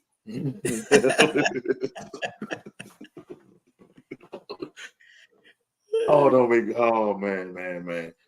Hey, Kamala, you can use that anytime you want. You just put Harris 2024, we tired of getting fucked. I guarantee you, it'll go. If there's a slogan like that in 28, I know something. We gotta say, I know something, bro. We gotta save this one. Like, hold up. I want all those contributions. You gotta get your percentage. Mo gotta get his percentage on that. No, y'all gotta cut me in on this. This is on air, man. In 2020, somebody come with that bitch said we tired of getting fucked. I said, I got it on tape. I said it first. Man. Like, I'm about to go to the chorus right now. I'm about to tell you. Can you use a condom gonna verse? see this. You're gonna get somebody called that. Can you use a condom verse? Stop raw dogging. That's a thing. I don't know Harris 2024. Stop raw dogging. Yeah, stop raw dogging. Damn. I know you first. That's what it is. That's what the taxes are doing me. That's what these inflation is doing me. I just want you to know inflation. Can I get to know you first? I mean, can I movie? Can we talk? Play some Tevin Campbell.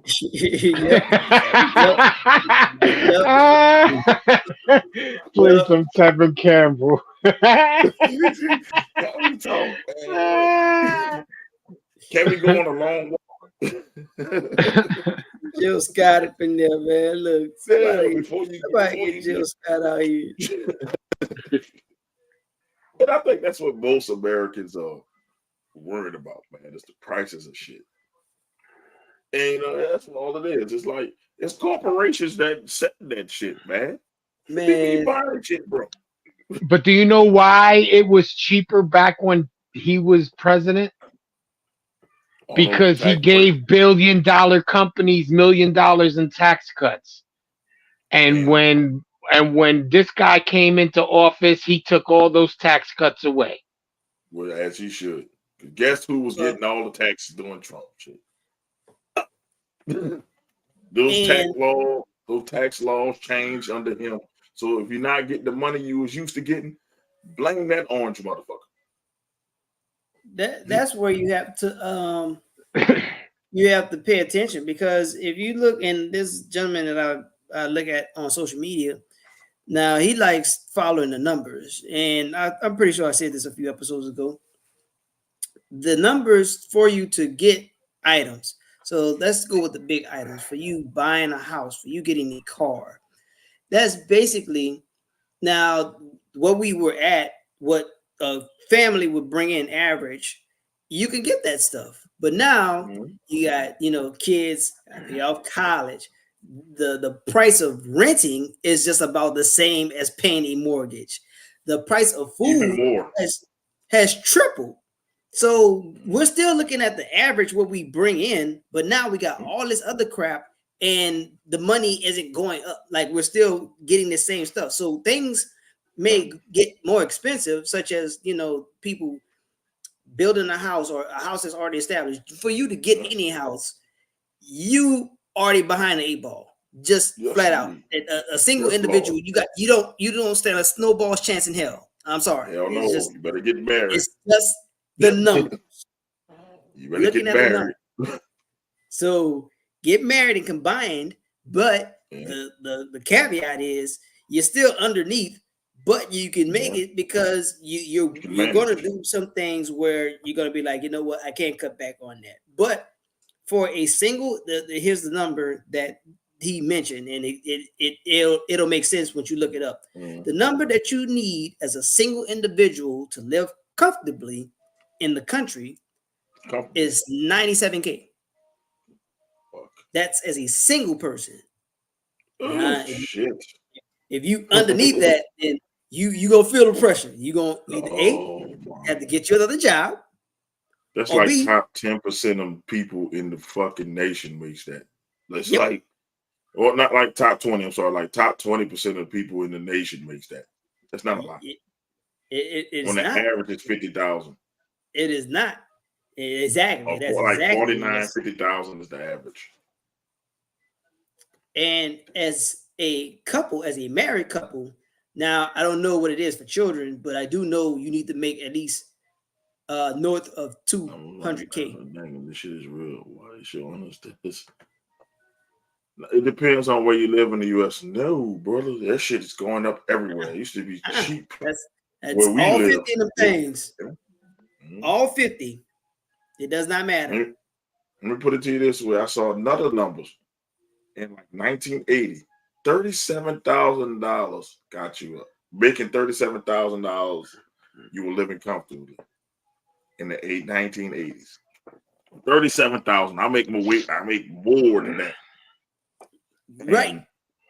And at 37,000, you can get a house, car, pay for groceries, everything. That would live comfortably. All you needed was to have a job that had $37,000. And that's like what, $10, $12 an hour? It's not a lot. Now, they say that same figure with inflation, you would need $137,000 to have that same lifestyle that a $37,000 person had in 1980. See, this is why I don't want old people running shit. They still think it is 1980. Yes. That, hey, I lived off of 37,000. Why can't you live off of 37,000? We still going 4-5 decades back. Cool. And I'm like, I'm not making what people with bachelors made back in the day. You got a bachelor back in the day, you had a $50,000 or $60,000 job. Easy. Back in the day. Because if you had a bachelor's, oh shit, you went to college 4 years, oh shit, you're gonna be the VP of this country, of this company. There's people with masters working at McDonald's. Dude, think about that shit. You got people that has masters, and sometimes some PhDs are doing Uber. Yeah, it's not an exaggeration. It is not an exaggeration because whoever the next president is, you got to fix that shit. Now you got to help bring that change. You got to go into Congress because then the vice president sitting there. So I like Harris's vice president. Like he'll go in there and tell him, "Hey, start passing some shit, or somebody gonna get their ass whooped." He looked like that type. So that's why I need to be the vice president. I don't want to be the president. Let me be the president. Let me go into the chambers and say we're gonna pass this, this, and this, or I'm whooping every old ass motherfucker in here. That's what's happening. Because we don't go exactly, like Louisiana. Man. I'm from Louisiana. This is how we do politics. We fight. And that's how laws used to get passed in Louisiana. If you can look up, Huey Long was undefeated in that motherfucker. He whooped everybody's ass in that bitch. Exactly where he got the bridge he got after it, named after him. He whipped people's ass in that damn chamber. Oh yeah, you want to pass this law? Bam, slam the motherfucker on the table. That's what we might need. Because man, this 4 or 5 decade old mindset mentality it just does not work. Like it is really time to turn the page, and if you have not had a chance to read and get informed, now is the time. It is really the time. This election is coming up in the next 73 days. Like, hey, pay attention. Like the stuff is real. It really affects you. It affects you. It's because Texas has no state tax, so that's why it's a little better. But the food and everything else added to it is about the same. G. You add the food, and you got to add the property tax. You got to pay on that big motherfucking house. See, people don't realize that's what get people property taxes. So if you in an upscale, nice neighborhood, and you're not making what those people are making, you're gonna pay what those people are making. Oh, you definitely gonna get it. You gonna get it. You gonna lose that house. The property taxes. There's some people paying $10,000, $15,000 just in property taxes. So it's all that comes together, and it's like yes, the rent in DC is high, but you ain't paying property taxes if you renting. So it all adds up if you think about it. It adds up to about the same. And it's like they need to just relieve everybody. Everybody needs relief right now. Everybody. There's doctors struggling. There's doctors in debt. That's why they doing all these surgeries and shit, because they're in debt.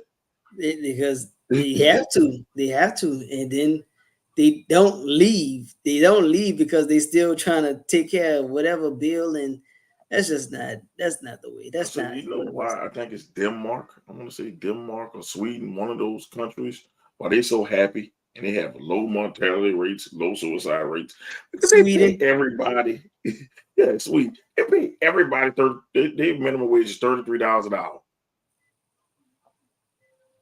You say, yo, and they got shorter work weeks.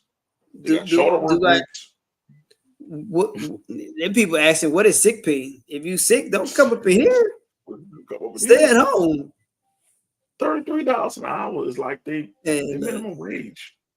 Sure. And you know what's happening? People pouring back into the economy because they got money. And that's why I never get about these economists. I'll never get about these businesses. If you want, quote unquote, poor people to spend more money, give them more money. Just an idea. They're gonna buy your products. Like, you saw what they did with the stimulus check, and that's only $1,200. People blew through that shit like it was, because it's extra money.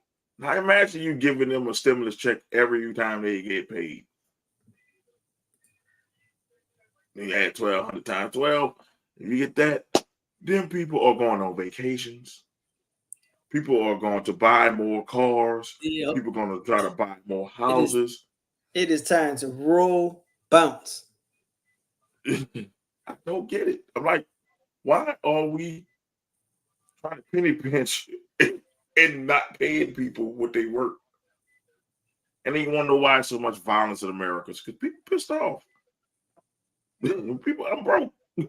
I can't do this. Man, it's pressure. You want to know why people are so pissed off at America? Because we broke. Like the boy said on fucking lottery ticket. I'm broke, nigga. I'm broke. I don't know why I'm so angry. Want to know why? I walked around with a pissed off look on my face. Why people go to sporting events to yell, they invent. See, guess what? They want to forget about the pain that they got to go through. Right? So I'd rather the Saints give me pain than to face my own pain. That's how I look at it. I'd rather say, fuck Derek Carr with his trash ass and vent. Then they go punch a motherfucker in the face because I'm pissed off. It's a lot easier, and it's a lot easier on your pockets, because then if you go to jail, you got to get bonded out. So and record, and then you lose your job, and all of that. When the Saints won the Super Bowl, there was not a murder in 2 weeks. Everybody was happy at partying. Everybody was partying. Happiness. Yes. So that's why people do stuff like that, to escape. So you want to know why? Some people say, why you love sports so much? Why you like basketball? Why so much? Don't ask me why I like fucking sports. Because it's an escape. I can escape reality just for 3 hours before I got to go right back to saying shit. Yep, being miserable. And you just mad at everything and everybody. You don't know why. So you wake up, man, fuck this shit. That's the first thing I do when I wake up, man. When I gotta go to work, man, fuck this shit. That's my favorite line when I get too old for this. Oh, I'm getting too old for this shit. I see why Danny Glover said that shit. And he was my age. He was like 39, 40 that age. Yes. Movie. Yes. I get it. I get why he said. Now you understand. Now you'd have been there. You get up, man, I'm too old for this shit. I need to hit the lottery or some shit. I'm about to sell drugs. This makes sense. I need something to make some quick cash. I said, I see why El Chapo sold drugs. You start saying shit like that. I see why he did it. I see why he trafficked that shit. I can't take this shit no more. I can't keep going to that bitch for 12 hours. And I come home and I gotta wake up and go back to that bitch for another 12 hours. This is my work week. I just want to tell people my work week this week. I started off Monday. Came home, went to sleep for 3 hours, woke up, went back to that bitch Tuesday. But woke up again. Came back home on Wednesday in the morning, went to sleep, woke up, went that bitch back Wednesday. Had to stay over Wednesday to Thursday morning to teach a class till 1 o'clock. Went to sleep for a couple hours, had to do a podcast Thursday. Yep. Sleep, wake up at 6 in the morning, had to teach an 8-hour class today, Friday. Rest up a little bit and doing this podcast. Didn't do another show. Guess what I gotta do Saturday? Go right back in that bitch for 12 more hours. Damn. And as soon as I leave that bitch at 7 in the morning, I gotta go uptown and go to a Saints game. That's my week. And you won't ask me why I'm pissed off. Shit, I can't rest. I gotta go to work. Got to work. It has to work. Damn. My work week. That's my work week. It's not like I work like 8 hours. I hear people complaining about, oh man, it was so tough at work for 8 hours. Motherfucker, try 12. Add some time to yours. Don't complain to me if you work an 8-hour work day. Don't hear that. I try 12 overnight. I did 12s before. 12s are not fun. Nah, they suck ass. 12s are not fun. Especially they do. You get past 8, you like, yeah, boy, I'm rapping. I'm about to wrap this up. You're like, wait, nope. 4 more hours. I got 4 more of these things. Woo! Think about it. I work in a fucking psych ward. So that's half the day surrounded by motherfuckers singing shit. And motherfuckers who about to fight and shit. And talk about stress. You won't talk about, let's talk about Walmart and their water. 2 years ago, that 40 case of water was $2. Now that bitch $5. Almost $6. Damn. It's the same water. It's the water. I don't get it. Like, water is literally 2 things: hydrogen and oxygen. But yet they found a way to crank up the price of it. Now, how? I don't know. I realize we're not paying for the water; we're paying for the bottles. Man, look. If that's the case, man, look, I got this little glass. I got this cup right here. I'm about to sit here and fill it. I gotta fill up a dozen. I can see Eric bringing the cup, going to the well and say, "Hey, look, just put that shit right here." Yeah, give it to me right here, man. Like, I'm gonna make it work, cause ain't no way, bro. That's just way too much work. Shit, I remember they had the big egg boom in 2023 when fucking eggs were like $8. They had some chicken shoulders and shit. Fucking eggs were $8. Like, man, fuck that. We ain't eating eggs in this bitch today. Fuck that. You know how many people I know went and bought chickens? And then after the eggs dropped in price, everybody was trying to sell their chickens. Well, we'd have cooked that motherfucker. We gonna pluck it. Man, y'all saying that. He's gonna turn it dead on that motherfucker. Man,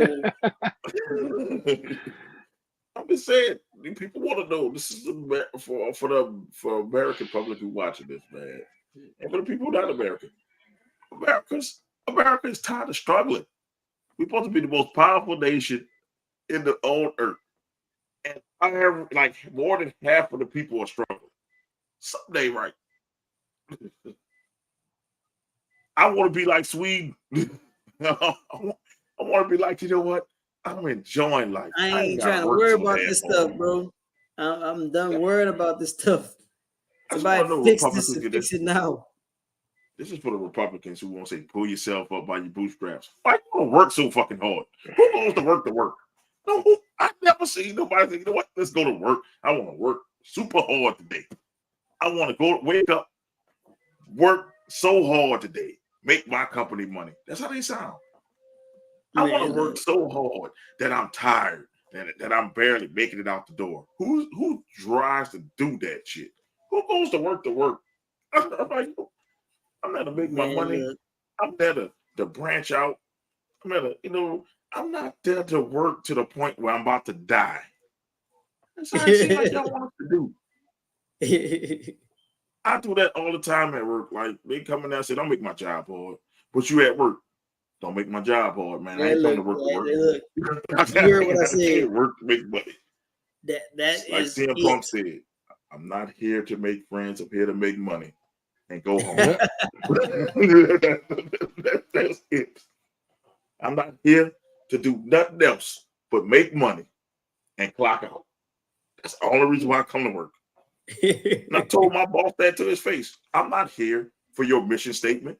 I'm here to make money and clock out. I'm not about to get invested in your company who can replace me. I'm here to make money and clock out. Yes, they will. I'm a mercenary. Yes, they will. Get yourself that I am a mercenary. You're paying me for my time, and once my time is over, fuck your company. That's a wrap. That is a wrap, sir. I wish people need to be like that. Denzel out of time. Yeah. I wish a lot of kiss asses love to. I'm doing it for the company. That company don't care about you. They're gonna replace you. Fuck that. Take your boss in them. Don't tell them the move young way. Find a professional way to say it. Hey, I'm here to make money and clock out. But the mission statement, fuck your mission statement. I need Daryl for this because he's good at taking my words and writing it well. Fuck your mission statement. Fuck your goals of your company. I'm here to make money and leave. He looked at me like, he couldn't tell me nothing because it's like, it's real. I don't care. I'm going to do my job and I'm going to leave. I don't care about your company. When I go home, I don't care about what's going on over here.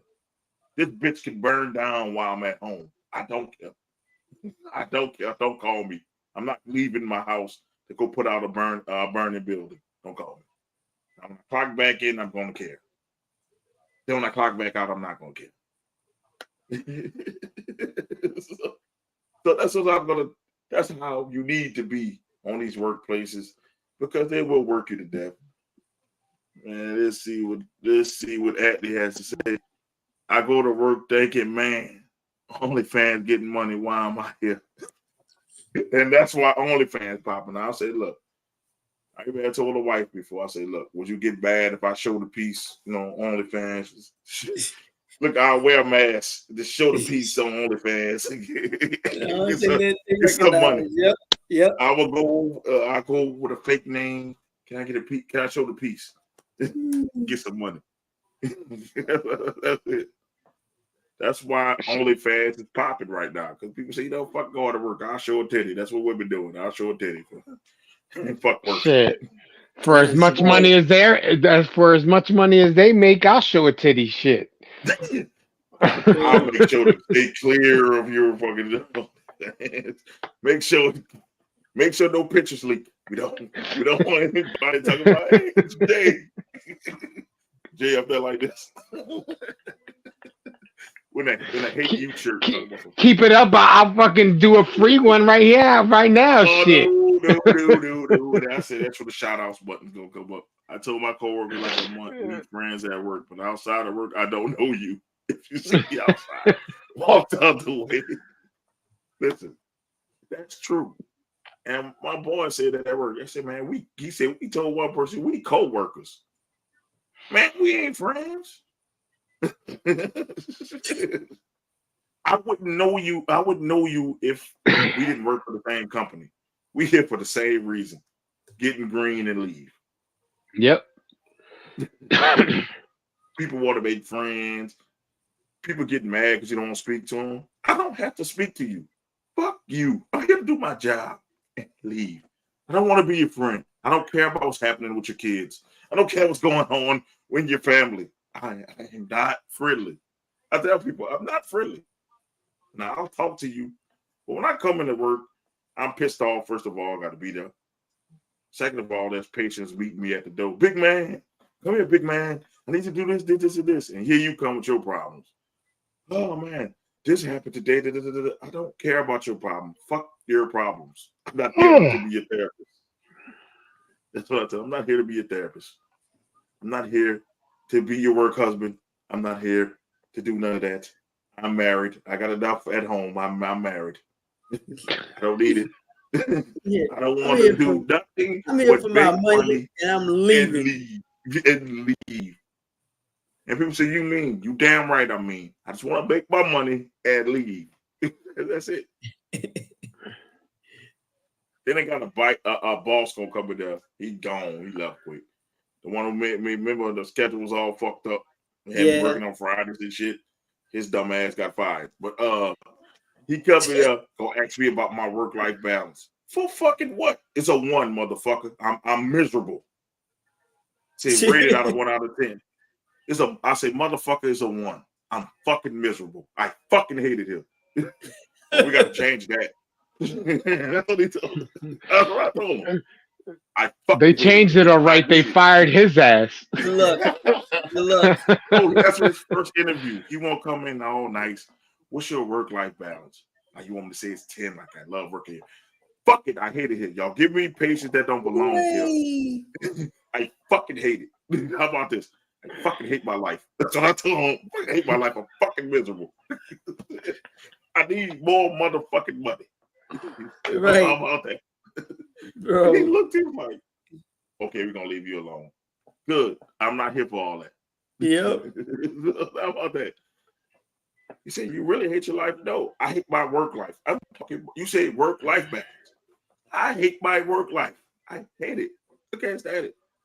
Well, how's your home balance? That's none of your business, sir. None of your fucking business. That's kind of personal.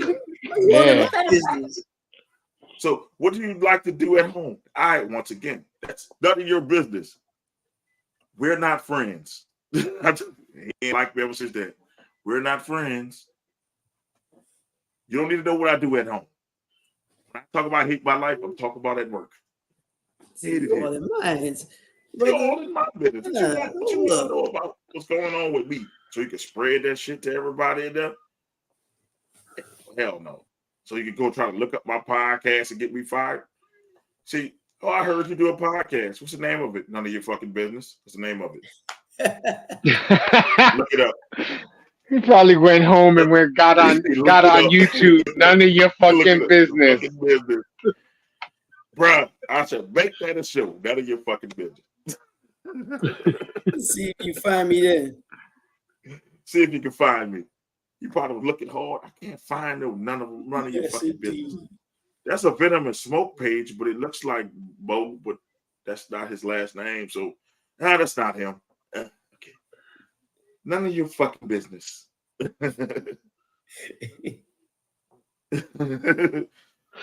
no money in your fucking business here.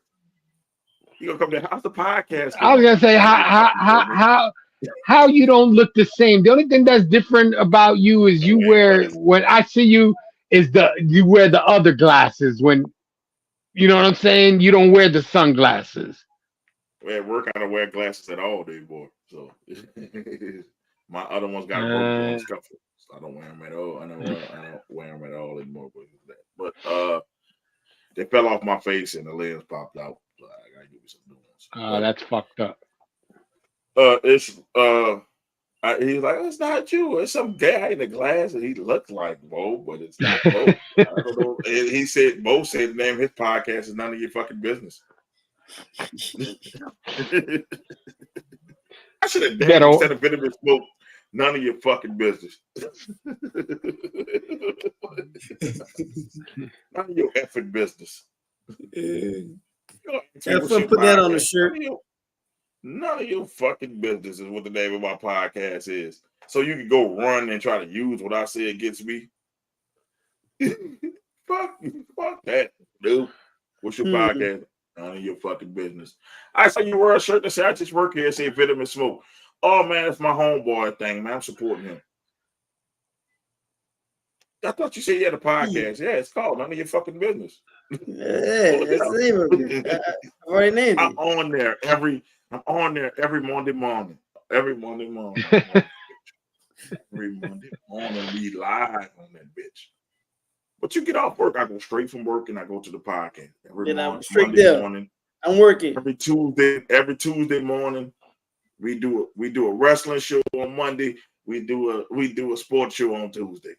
Line my ass. Oh, you're not about to catch me. You had to catch me. You got to catch me to do. Man, even hide my phone when I had the damn Venom Smoke. They go there, turned it off. Yep, you didn't see it. You ain't get none of that. Nope. So anybody try to get in your business, people, and they talk about, hey, any of your work friends, hey, what you did this weekend, none of your fucking business. What's the name of your wife? None of your fucking business. What do your wife do? None of your fucking business. Oh man, who's your favorite team? None of your fucking business. You know why I'm here. You know why I'm here. You know why I'm here. That's my energy, man. I tell people, like, why do you want to know this? It's none of your fucking business. I want to know nothing. Shit. Is it about the job? It's like a flow sheet. Okay, talking to Mo at work. Is it about the job?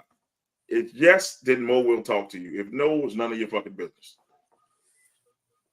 If you still proceed to talk, go back to none of your fucking business. That's the flow stuff. That's the flow stuff. How your son do? None of your fucking business. I don't have a kid. Are you married? Yes. Where is she? I don't have a fucking wife. It's none of your fucking business. Don't you married? So you got a husband? Nope. I'm married to myself. None of your fucking business. You don't need to know. What's your wife's name? None of your fucking business. That's what it is.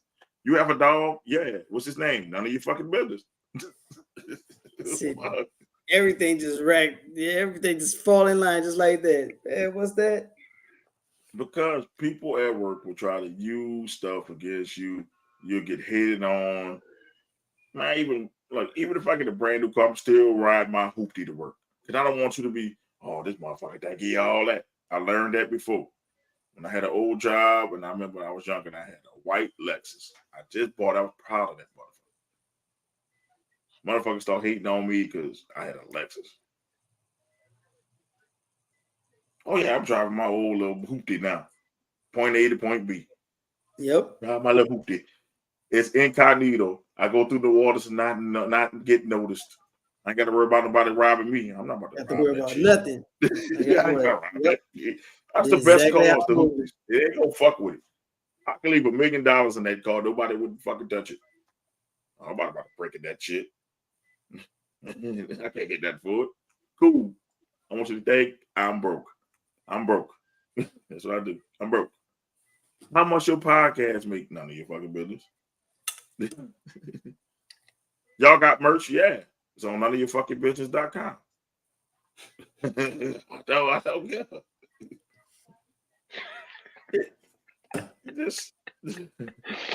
People just like I say, keep your work life and your personal life separate. Because these jobs, they don't give a fuck about you and they try to look you up. That's why. And Pops told me that advice. He's like, man, don't tell them motherfucker shit. They'll try to look you up and try to fire you on some bullshit. And use your own things against you and all this, that, and the third. Oh, you said you didn't like Trump. You're political, so he got to fire you. What? Man, and then I would argue, I don't have none of your paraphernalia on. People don't know I work for you. You'll be in for my lawyer. Right? What's your lawyer name? None of your fucking business. At that point, you'll know. That's Mr. None of your fucking business. Your business, yes. Wreck it should leave. That's the motto. Now I'll make friends for the NFL season, get me a free ticket to a game. And then after the season, Man, how you enjoy your weekend? None of your fucking business. Football season over, bitch. Nobody want them sad ass Wizard tickets.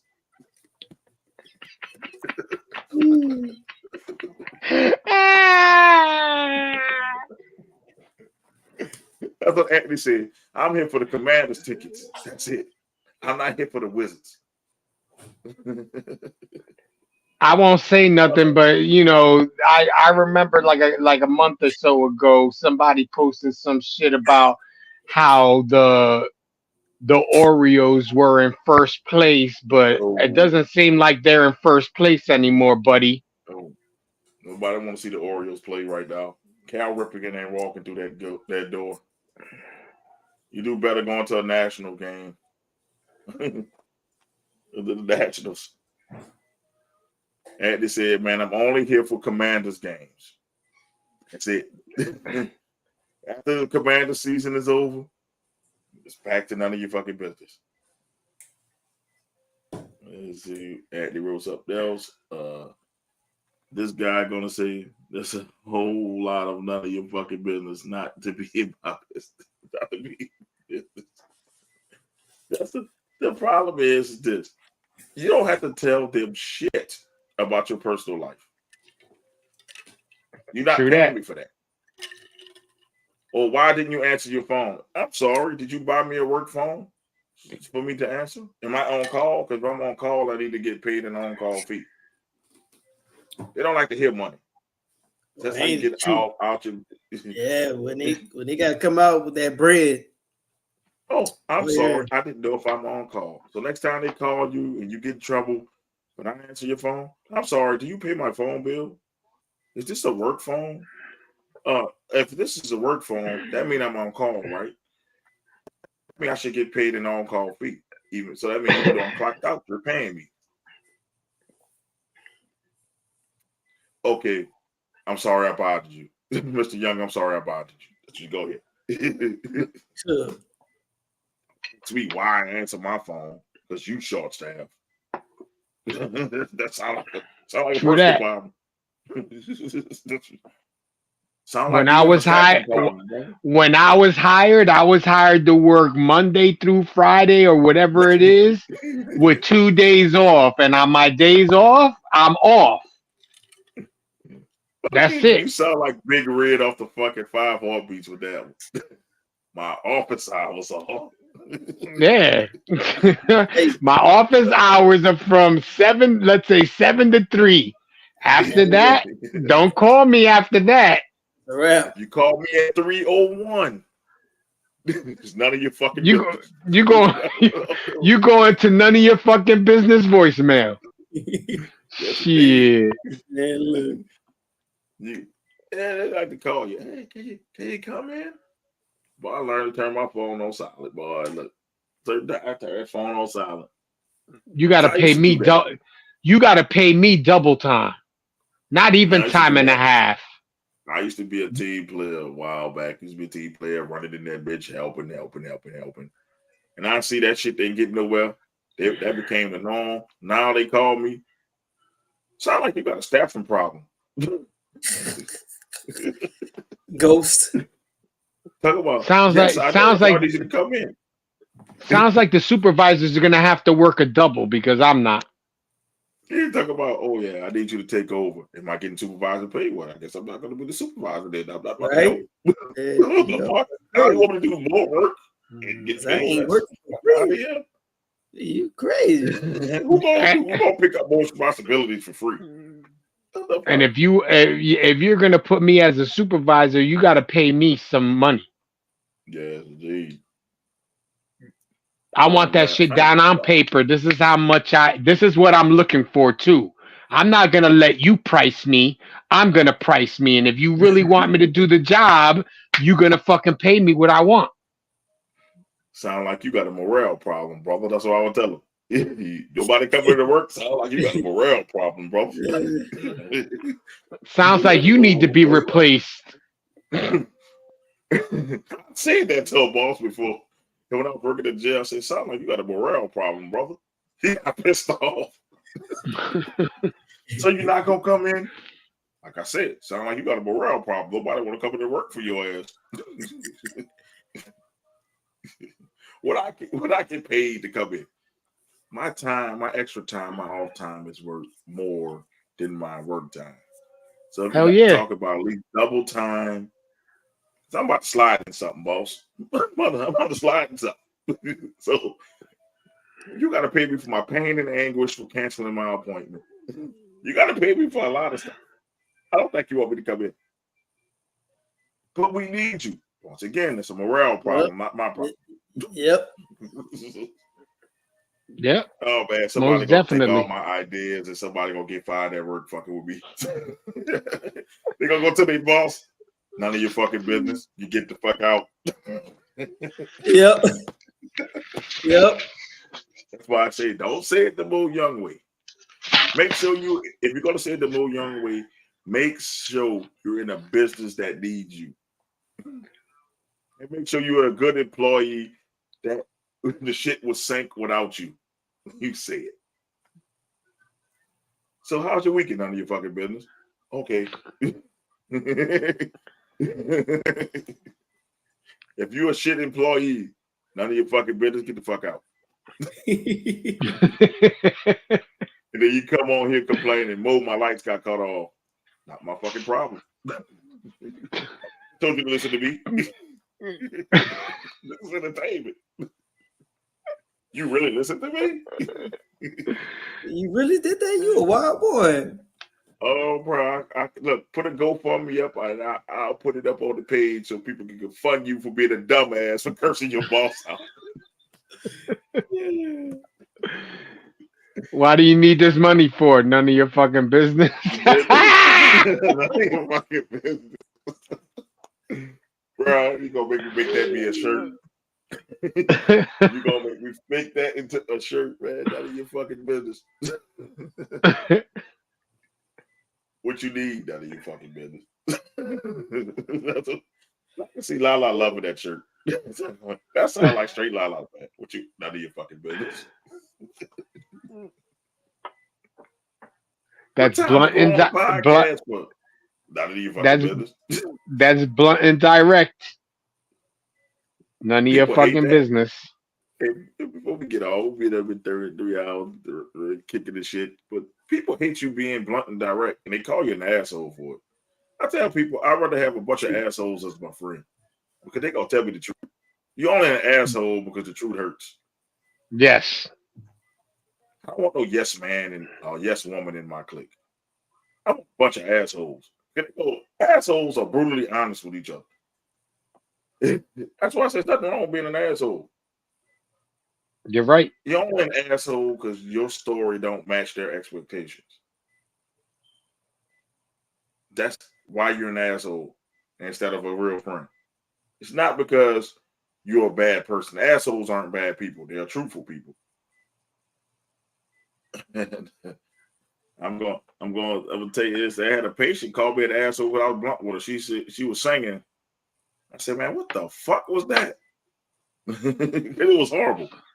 You don't like my singing? No. And I said it flat like that. No. Sound like somebody ran over a cat. You're an asshole. I said, why? Thank you. She said, you're not mad at that? I said, no. That means I told you the truth. You suck. Yeah, I kind of like to wear the asshole badge proudly myself. And you don't have to, because I'm not Willy Wonka. I'm not candy coating shit. I'm gonna let you know how it is because that's how somebody should be. Your friend should tell you the truth, so this way they looking out for you, and they're supposed to make sure that their friend ain't making stupid decisions or doing anything stupid. You know what I'm saying? That's what a friend should do. You candy coating shit. You're just fucking, making it look like it's okay to act a fool. Nah, I'm not like that. And that's real. And you don't have to be like cursing or anything. You can be an asshole by just saying no. And people gonna say, you're an asshole. Okay. Oh well, thanks. I'm sorry. My favorite thing is I'm sorry I set boundaries for you. That it was overstepping what I need and I desire. I am so sorry that I put boundaries for myself so I won't be a human doormat. I am so sorry I'm not your doormat. I'm so sorry your expectations of me didn't meet. But man, it's none of your fucking business why I told you no. Get the fuck out of here. That's what I'm You're nice. You're nice. You say you're sorry. I just fucking be an asshole and that's it. No. The sorry is sarcastic sorry. It's a sarcastic sorry. So it's like, I'm sorry I didn't meet your expectations. I am so sorry that me putting personal boundaries to protect myself from financial ruin or emotional ruin, it's disrupted your what you wanted, what your needs are. I'm so sorry that I put my own needs before you. How selfish of me. And they look at it, they be like, oh, well, I am being kind. That's the real asshole, the one that's selfish. It's the real asshole. But I'm just saying that's what it is. And man, I enjoyed this show. This show was funny as shit. And it was informative as shit. I'm proud. Yeah, it's man. Camden Yard is an amazing field. Yep. Too bad it's gonna be empty in a couple months. It's gonna be fucking empty. Nobody in that bitch. Nah, I can't. I'm on call. I'll sleep all. Oh man, I'm like this. You ain't on call to be unless I'm getting paid on call. That's the question. Is this an on-call call? Well, I need to be paid right now. we need the payment, and you need to tell those people, hey man, it's none of your fucking business what I do. Our business. Look, they'll say what you're doing right now. It's none of your fucking business what I'm doing. What is my business with you is when I'm on your premises. That's the only business we got to talk about. It's money. So are you speaking the right language for me? You sure? Oh, you can't come in for a few hours? No. Why? You already know what I'm about to say. So no. Don't even know why I can't come in. People using PTO. One more thing before we get to shout outs. PTO. People use your PTO. Eric does it all the time. But use your PTO on your paid job. Man, that's what it's there for. And people ask you why you can't come into work. Man, it's none of your fucking business. I can't come into work. I got PTO. I don't have to tell you a reason why I'm missing one day. As long as I'm not missing 2 or more days, I'm good. Boy. Maybe I just don't feel like coming to work. Why give it to me if I can't use it? Then they try to guilt trip you into why. Is we really gonna put us in a bind? Sound like a fucking personal problem. We already here. I'm not coming in. Because if I come in, I'm gonna beat the fuck out of somebody. Do you want that on your hands? How about that? You want to know why I'm not coming in? Maybe I had a bad night. But what happened? None of your fucking business. I'm not coming in. See you on Tuesday. Use your PTO and mental health days, man. Like real talk, man. Because a lot of people burning out, and in my profession, I see a lot of professionals are in behavioral hospitals right now because they don't take their PTO days because they put their job first. Fuck them jobs. Yes. They just there to feed the family. That's it. Yes. Them jobs, and you die or you get hurt. They replace you like that. In a month. 1 month later, you're done. Not even 1 month. 1 day later. Let's say all 3 of us work together. And something happened to Eric. You know what the supervisor, Jay the supervisor, Jay go say, man, damn shame happened to Eric. But, hey, Bo, can you work his shift? It's gonna be the same day. It's gonna be the same day. I was in the psych ward and the person died. Like I work with the person like the day before they died. They died in their sleep.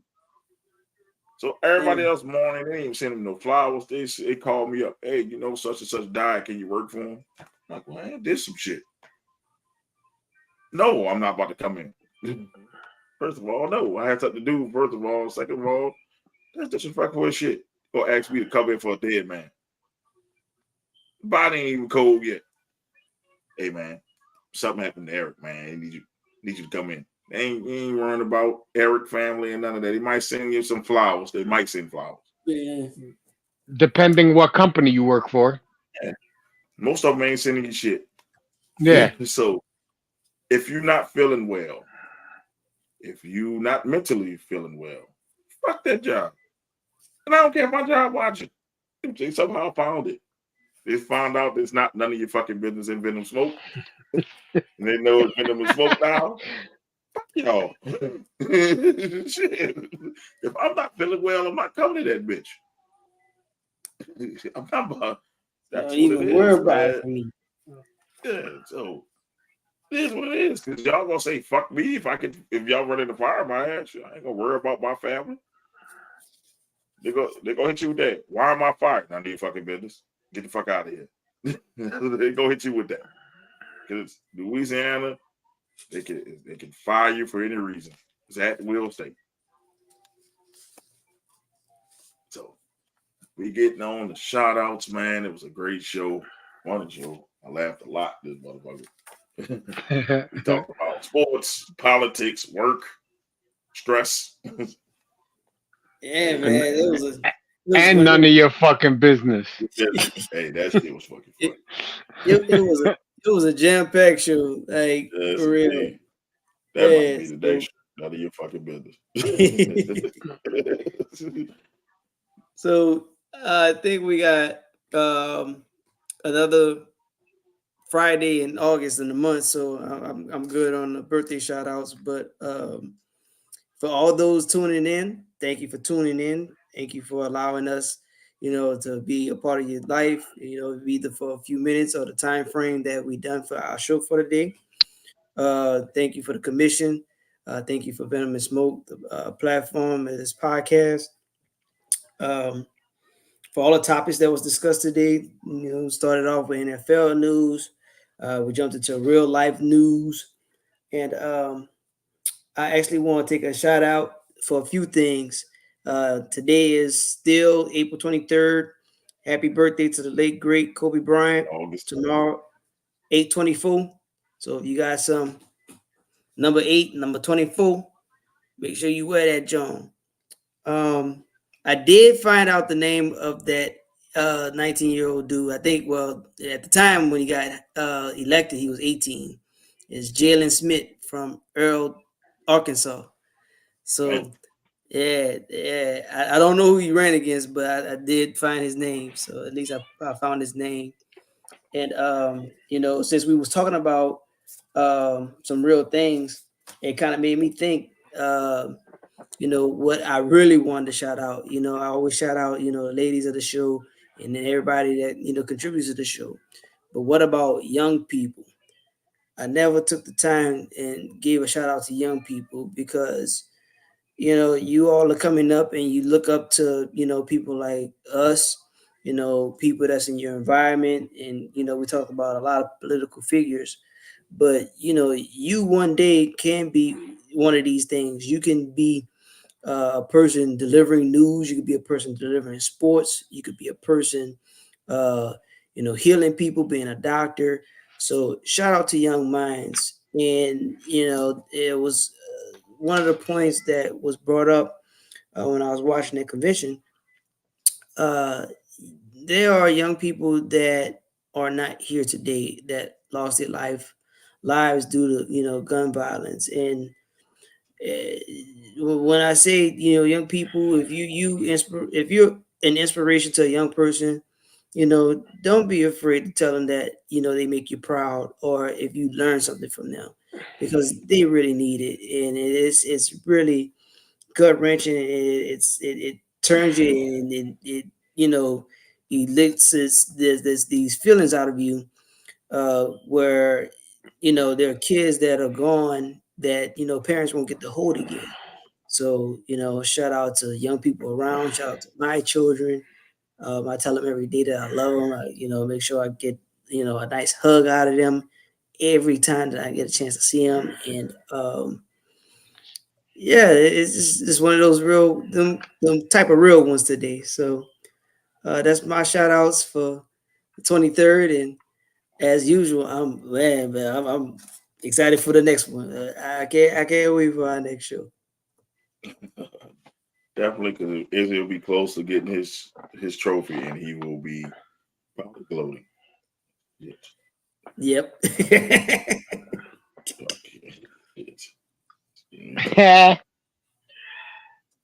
All right, I'm gonna do a quick shout out. Just shout out you guys and shout out everybody that watched. Um, I don't know if you guys saw the news, and well, let me hit off Lala first. Lala, check out Lala's Empire on all platforms, like I always say. I don't know if you guys saw the news, but they dropped the charges on the policeman that killed Breonna Taylor because they're trying to say because her boyfriend was the one that shot first, it's the reasoning why she got killed. And I think that that's just a bullcrap excuse to let off another murder in this world. And I feel bad that you know that had to happen, and that's how the judges saw things. It's kind of shitty that they look for every excuse in this world to save people that really don't need to be saved. And that's the way I feel about it. I mean, I don't know how anybody else is gonna feel about it, but that's That is bogus, man. Like there's Thing is, I'm angered but not surprised. oh no, I'm not surprised either. I just didn't. I kind of thought it would have happened by now, and it just happened maybe a couple of hours ago. The judge came down with a ruling on it. They sneaked that one in there. they Oh, did. they snuck that one in there. Oh yeah, they skirted right past that. But Honestly, I mean, they should have. Honestly, they should have waited till after they. Oh, well, they did. They waited until after the Democratic shit is done because I know that would have been something that would have been brought up during that convention. I just, just don't let the propaganda blind you. You know what I'm saying? Keep your eyes open because shit is crazy out here. oh, definitely, man. Man, that's some sad, tragic news to hear.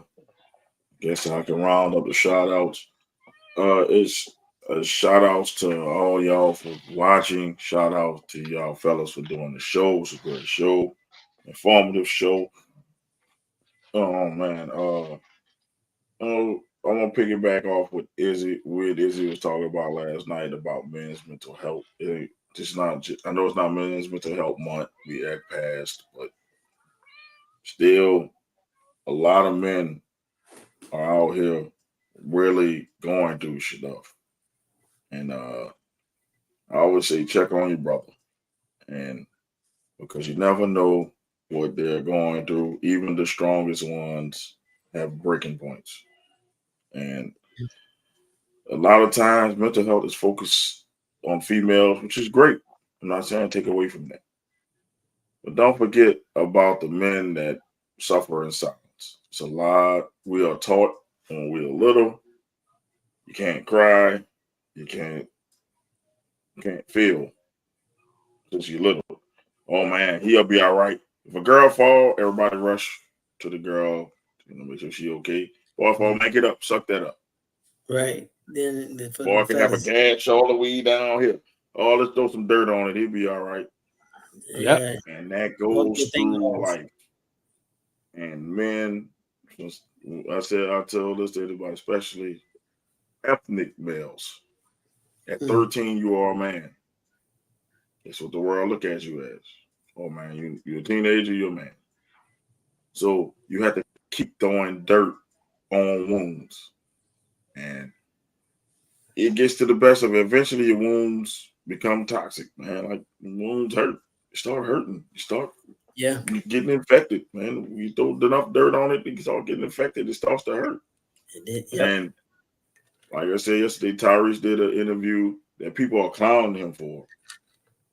People clowning him, because he cried. I'm like, man, it takes a real man to cry in front of the nation. It takes a real, like I said, that's some shit that most men wouldn't be able to do is cry in front of others.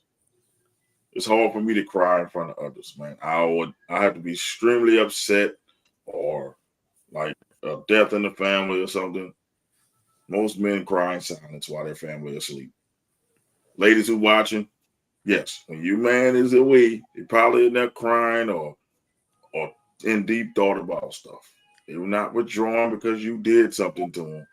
It's because life. And I tell it to my wife, life hits a man differently because we expected to do different shit.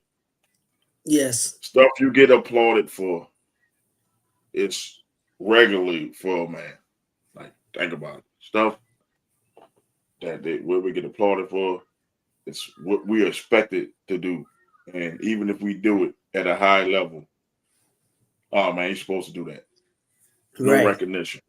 Yeah. I tell you, if you're a male looking for recognition in this world, you won't get it unless you do something like that's life changing. But I just want to tell my brothers who out there who may not be making the money they want to make, may not be making the mark they making, but you still just keep trying. Man, I'm with you. The shit like this world is hard, and a lot of men out there suffer.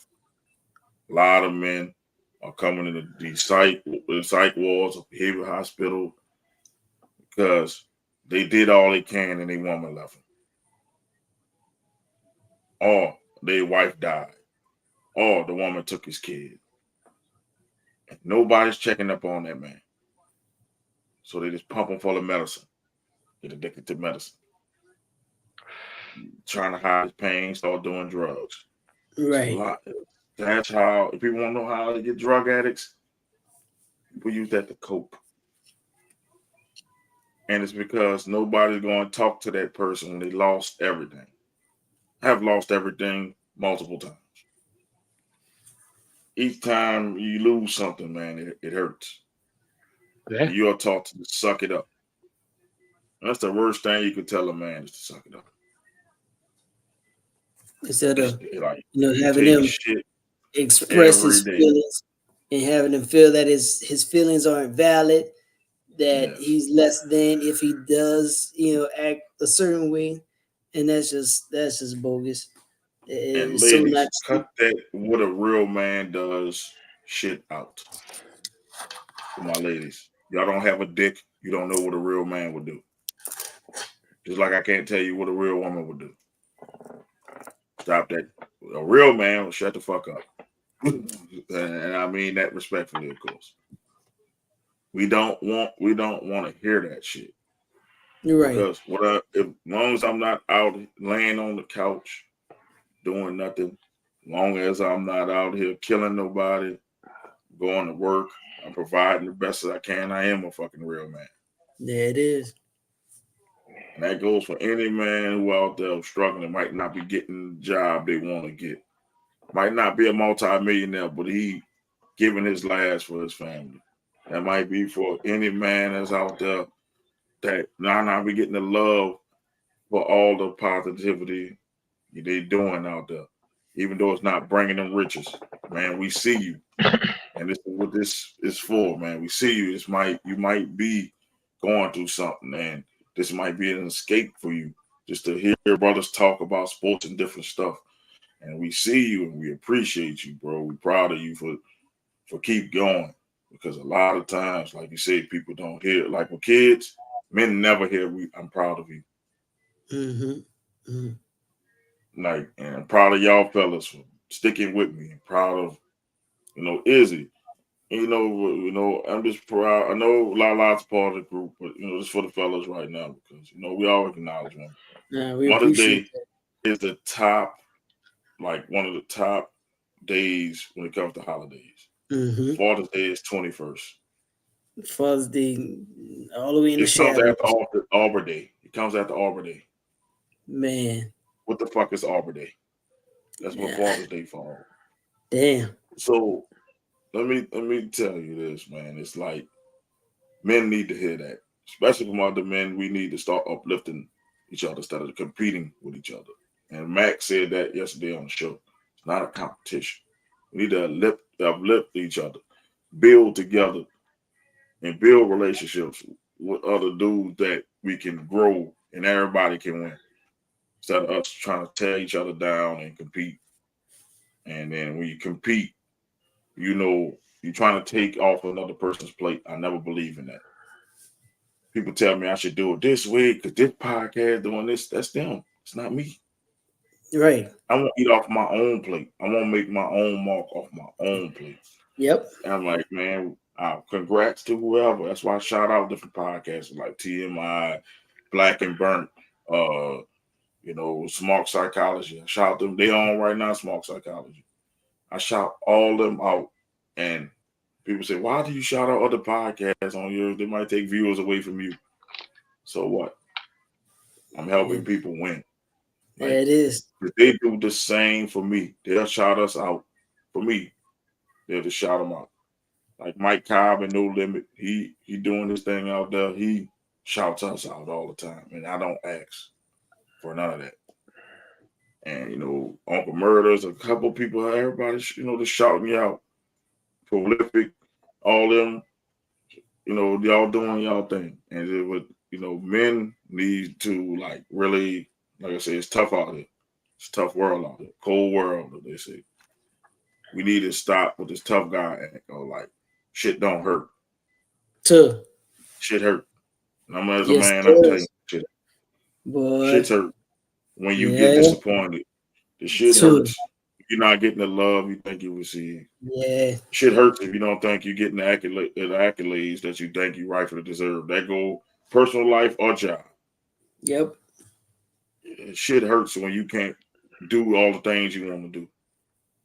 That shit hurts. And people should realize that your man is not bulletproof.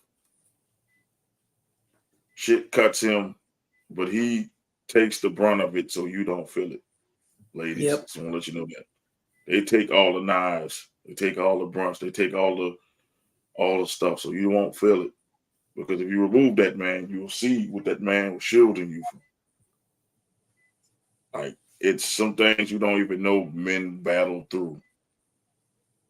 Just walking outside and living and making it back. Because, like you say, like with Brown and Taylor, but they targeted men more than they target women. Those cops. I might get, like we said earlier, might get pulled over, get the wrong cop, might not make it home. Yep. Or I might see a brother who's struggling and think robbing me is the only way to make his ends meet, and he kills me, and I don't make it home. So, man, all the petty fusses and fights and all that stuff needs to go away. Like, men need support out there. Because there's a lot of more men I'm seeing in mental health situations than women. And that's me working in them. Yeah. It used to be about 50-50. Now it's about 60-40 now, men. It's gradually going up because men is breaking.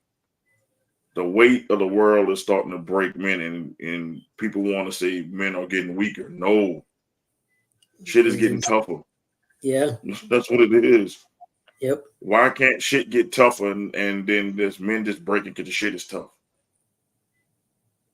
But it's okay. It's okay. Well, my fault of this is also bread was 10 cents when your father was my age. So don't use the past to describe now. Shit is rough out here for both men and women. But like I say, women get acknowledged because we admire women. We put women on pedestals. We do. Men, the man holding the pedestal, they get tired too. Yeah. They I'm not saying all men put women on pedestals. I don't want y'all to say, because you got the people to be saying, well, not all men. Most, I'm gonna say real men put women on pedestals, and they revere them. They okay. We don't want no harm to come to this person. You're a man. You expected to fight harm. You expected to. You can do it. If he mad, he'll get over it. He'll be okay. If he hurt, it's okay. It's not okay. Man hurt, man. Check on that man. You know what that man been through, or what that man going through. Men get PTSD too. Men get anxiety too. Because most of the men that's coming in now got PTSD and anxiety. And depression. Men get depressed too. Most of the men that come in there come with those 3 diagnoses along with other stuff. Depression, anxiety, and PTSD. Because they seen some shit that scarred them for life. They anxious because of that shit that scarred them for life. And they depressed because their life is not going where they want to go. And then it all leads to drugs and alcohol. Some men drink their problems away. Some people smoke their problems away. Everything leads to the problems that happen in there. It's because men are not getting talked to. Men, why the men ain't like they used to be? Because hell, women ain't like they used to be. It used to be a support system between both. Right. Now it's a competition. Now everybody jostling for position. Yeah, it's like this. We're running different races. You're running the 100. I'm running the 200. My race is a little longer. Yep. So we're not racing the same. So it might look like you're getting there faster than me. That'll make me less than you. I have more hurdles to get. Yeah. You have I'm just saying we're on the same team. You're like, just realize it's not a race. It's just bickering, this stuff I see online, men going against women, women going against men. It's stupid. Just look at the men sometimes, ladies, if you're in a relationship with a man, or you got a father, or even sons that y'all talk about y'all love. They about to come, especially teenage sons and young adult sons, check on them. Make sure they okay. That's one thing I love about my mom. She always called me every morning, man, you okay? How's your day? She said, you okay? It allowed me to speak about it, vent about it, and I feel good. I'm glad she does that. Being a real one. Because like there's so many men that don't get that. They're just walking around like fuck. Like life. And I hear so many stories. That's why it hits me hard, because I heard a story the other day. It hits hard when you kind of feel what he's coming from. Man lost everything. House, cars, money, children, wife. Lost everything. Man. That sucks. And he turning his life around. You know what I'm saying? Turning his life around. But he said he became a severe alcoholic. And I said, you know what I could tell him? I couldn't blame you. I can't even judge you. If that shit would have happened to me, God knows where I would be. If you're used to having all this money and you lost everything, houses, money, cars, children, I couldn't imagine living life like that. And there's some fellas out there today that's living like that. So next time you see a man that might be homeless, ask yourself, man, what did that man lose to get to this point? It's not because they lazy. I used to think, oh, you just homeless because you're lazy. No, these people really had real life happen to them. Yeah. And we need to lip up more fellas, man. And like I said, it's sad to hear what happened with Breonna Taylor. I hope the same thing don't happen with Sonya Massey. Man, always fuck Brett Favre. Fuck him. Fuck him. Man, for Breonna Taylor, fuck the justice system. That's fuck the justice system, because justice is definitely fucking blind. They can't see that shit. They fucking blind. Or drunk or high or something. But fuck the justice system and the DiBiase boys, of course. And Jamarcus Russell. Fuck him too. He's on that's all. Wait a minute. You forgot about what's her name from Australia, the breakdancing chick. She's on that list too. Ray Gun. Oh yeah, fuck Ray Gun. You fucking cultural appropriating motherfucker. Fuck you, Ray Gun. Got breakdancing off the Olympics. I forgot about that last week. Yeah, fuck her too. Man, it's been a pleasure talking to y'all, man. And like I said, y'all be safe out there. It's your host, Mo Young. You got the Diabolical Hater Jay and Doc Eric, man. We'll see y'all later. Peace. We out, people. I'm used to Izzy playing music.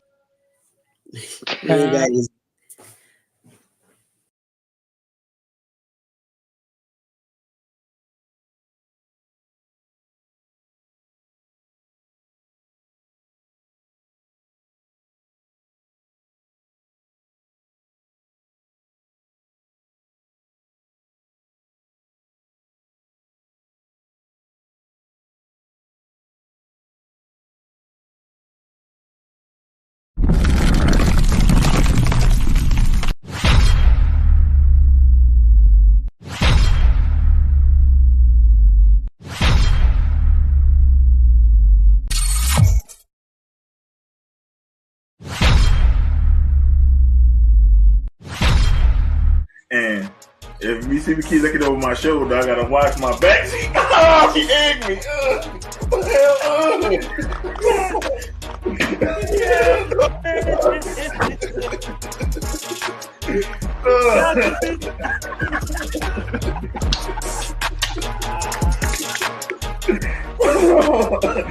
Oh, shit all over my rip out with this jersey. Go get me a towel. Y'all didn't know. Y'all. You fucking owners have handled Judge, Gentleman, retired? Come on! He should have been fired before the fucking season! Joe Judge, quarterback sneak on not one, but 2 times from the fucking 5-yard line! And we're talking echelon, it's going to be Yankees first, Giants second, Jets third, Mets last. No! Wait a minute. It's Yankees first. It's Yankees first. Okay. Giants second. Okay. Knicks third. No! Jets fourth. Mets fifth. Wait a minute. The Nets bit their mouth when they found out he was leaving. Maybe it was girl number 25 that didn't mind doing it. I'll just put it this way. It's way bigger than Nino Brown, a.k.a. Deshaun Watson. This is way bigger than him. That's exactly what this is. That's why he got off, because it's bigger than him and there's bigger people implicated in this. I think it's going to come to maybe 5 years down the line, and then Cleveland going to crumble.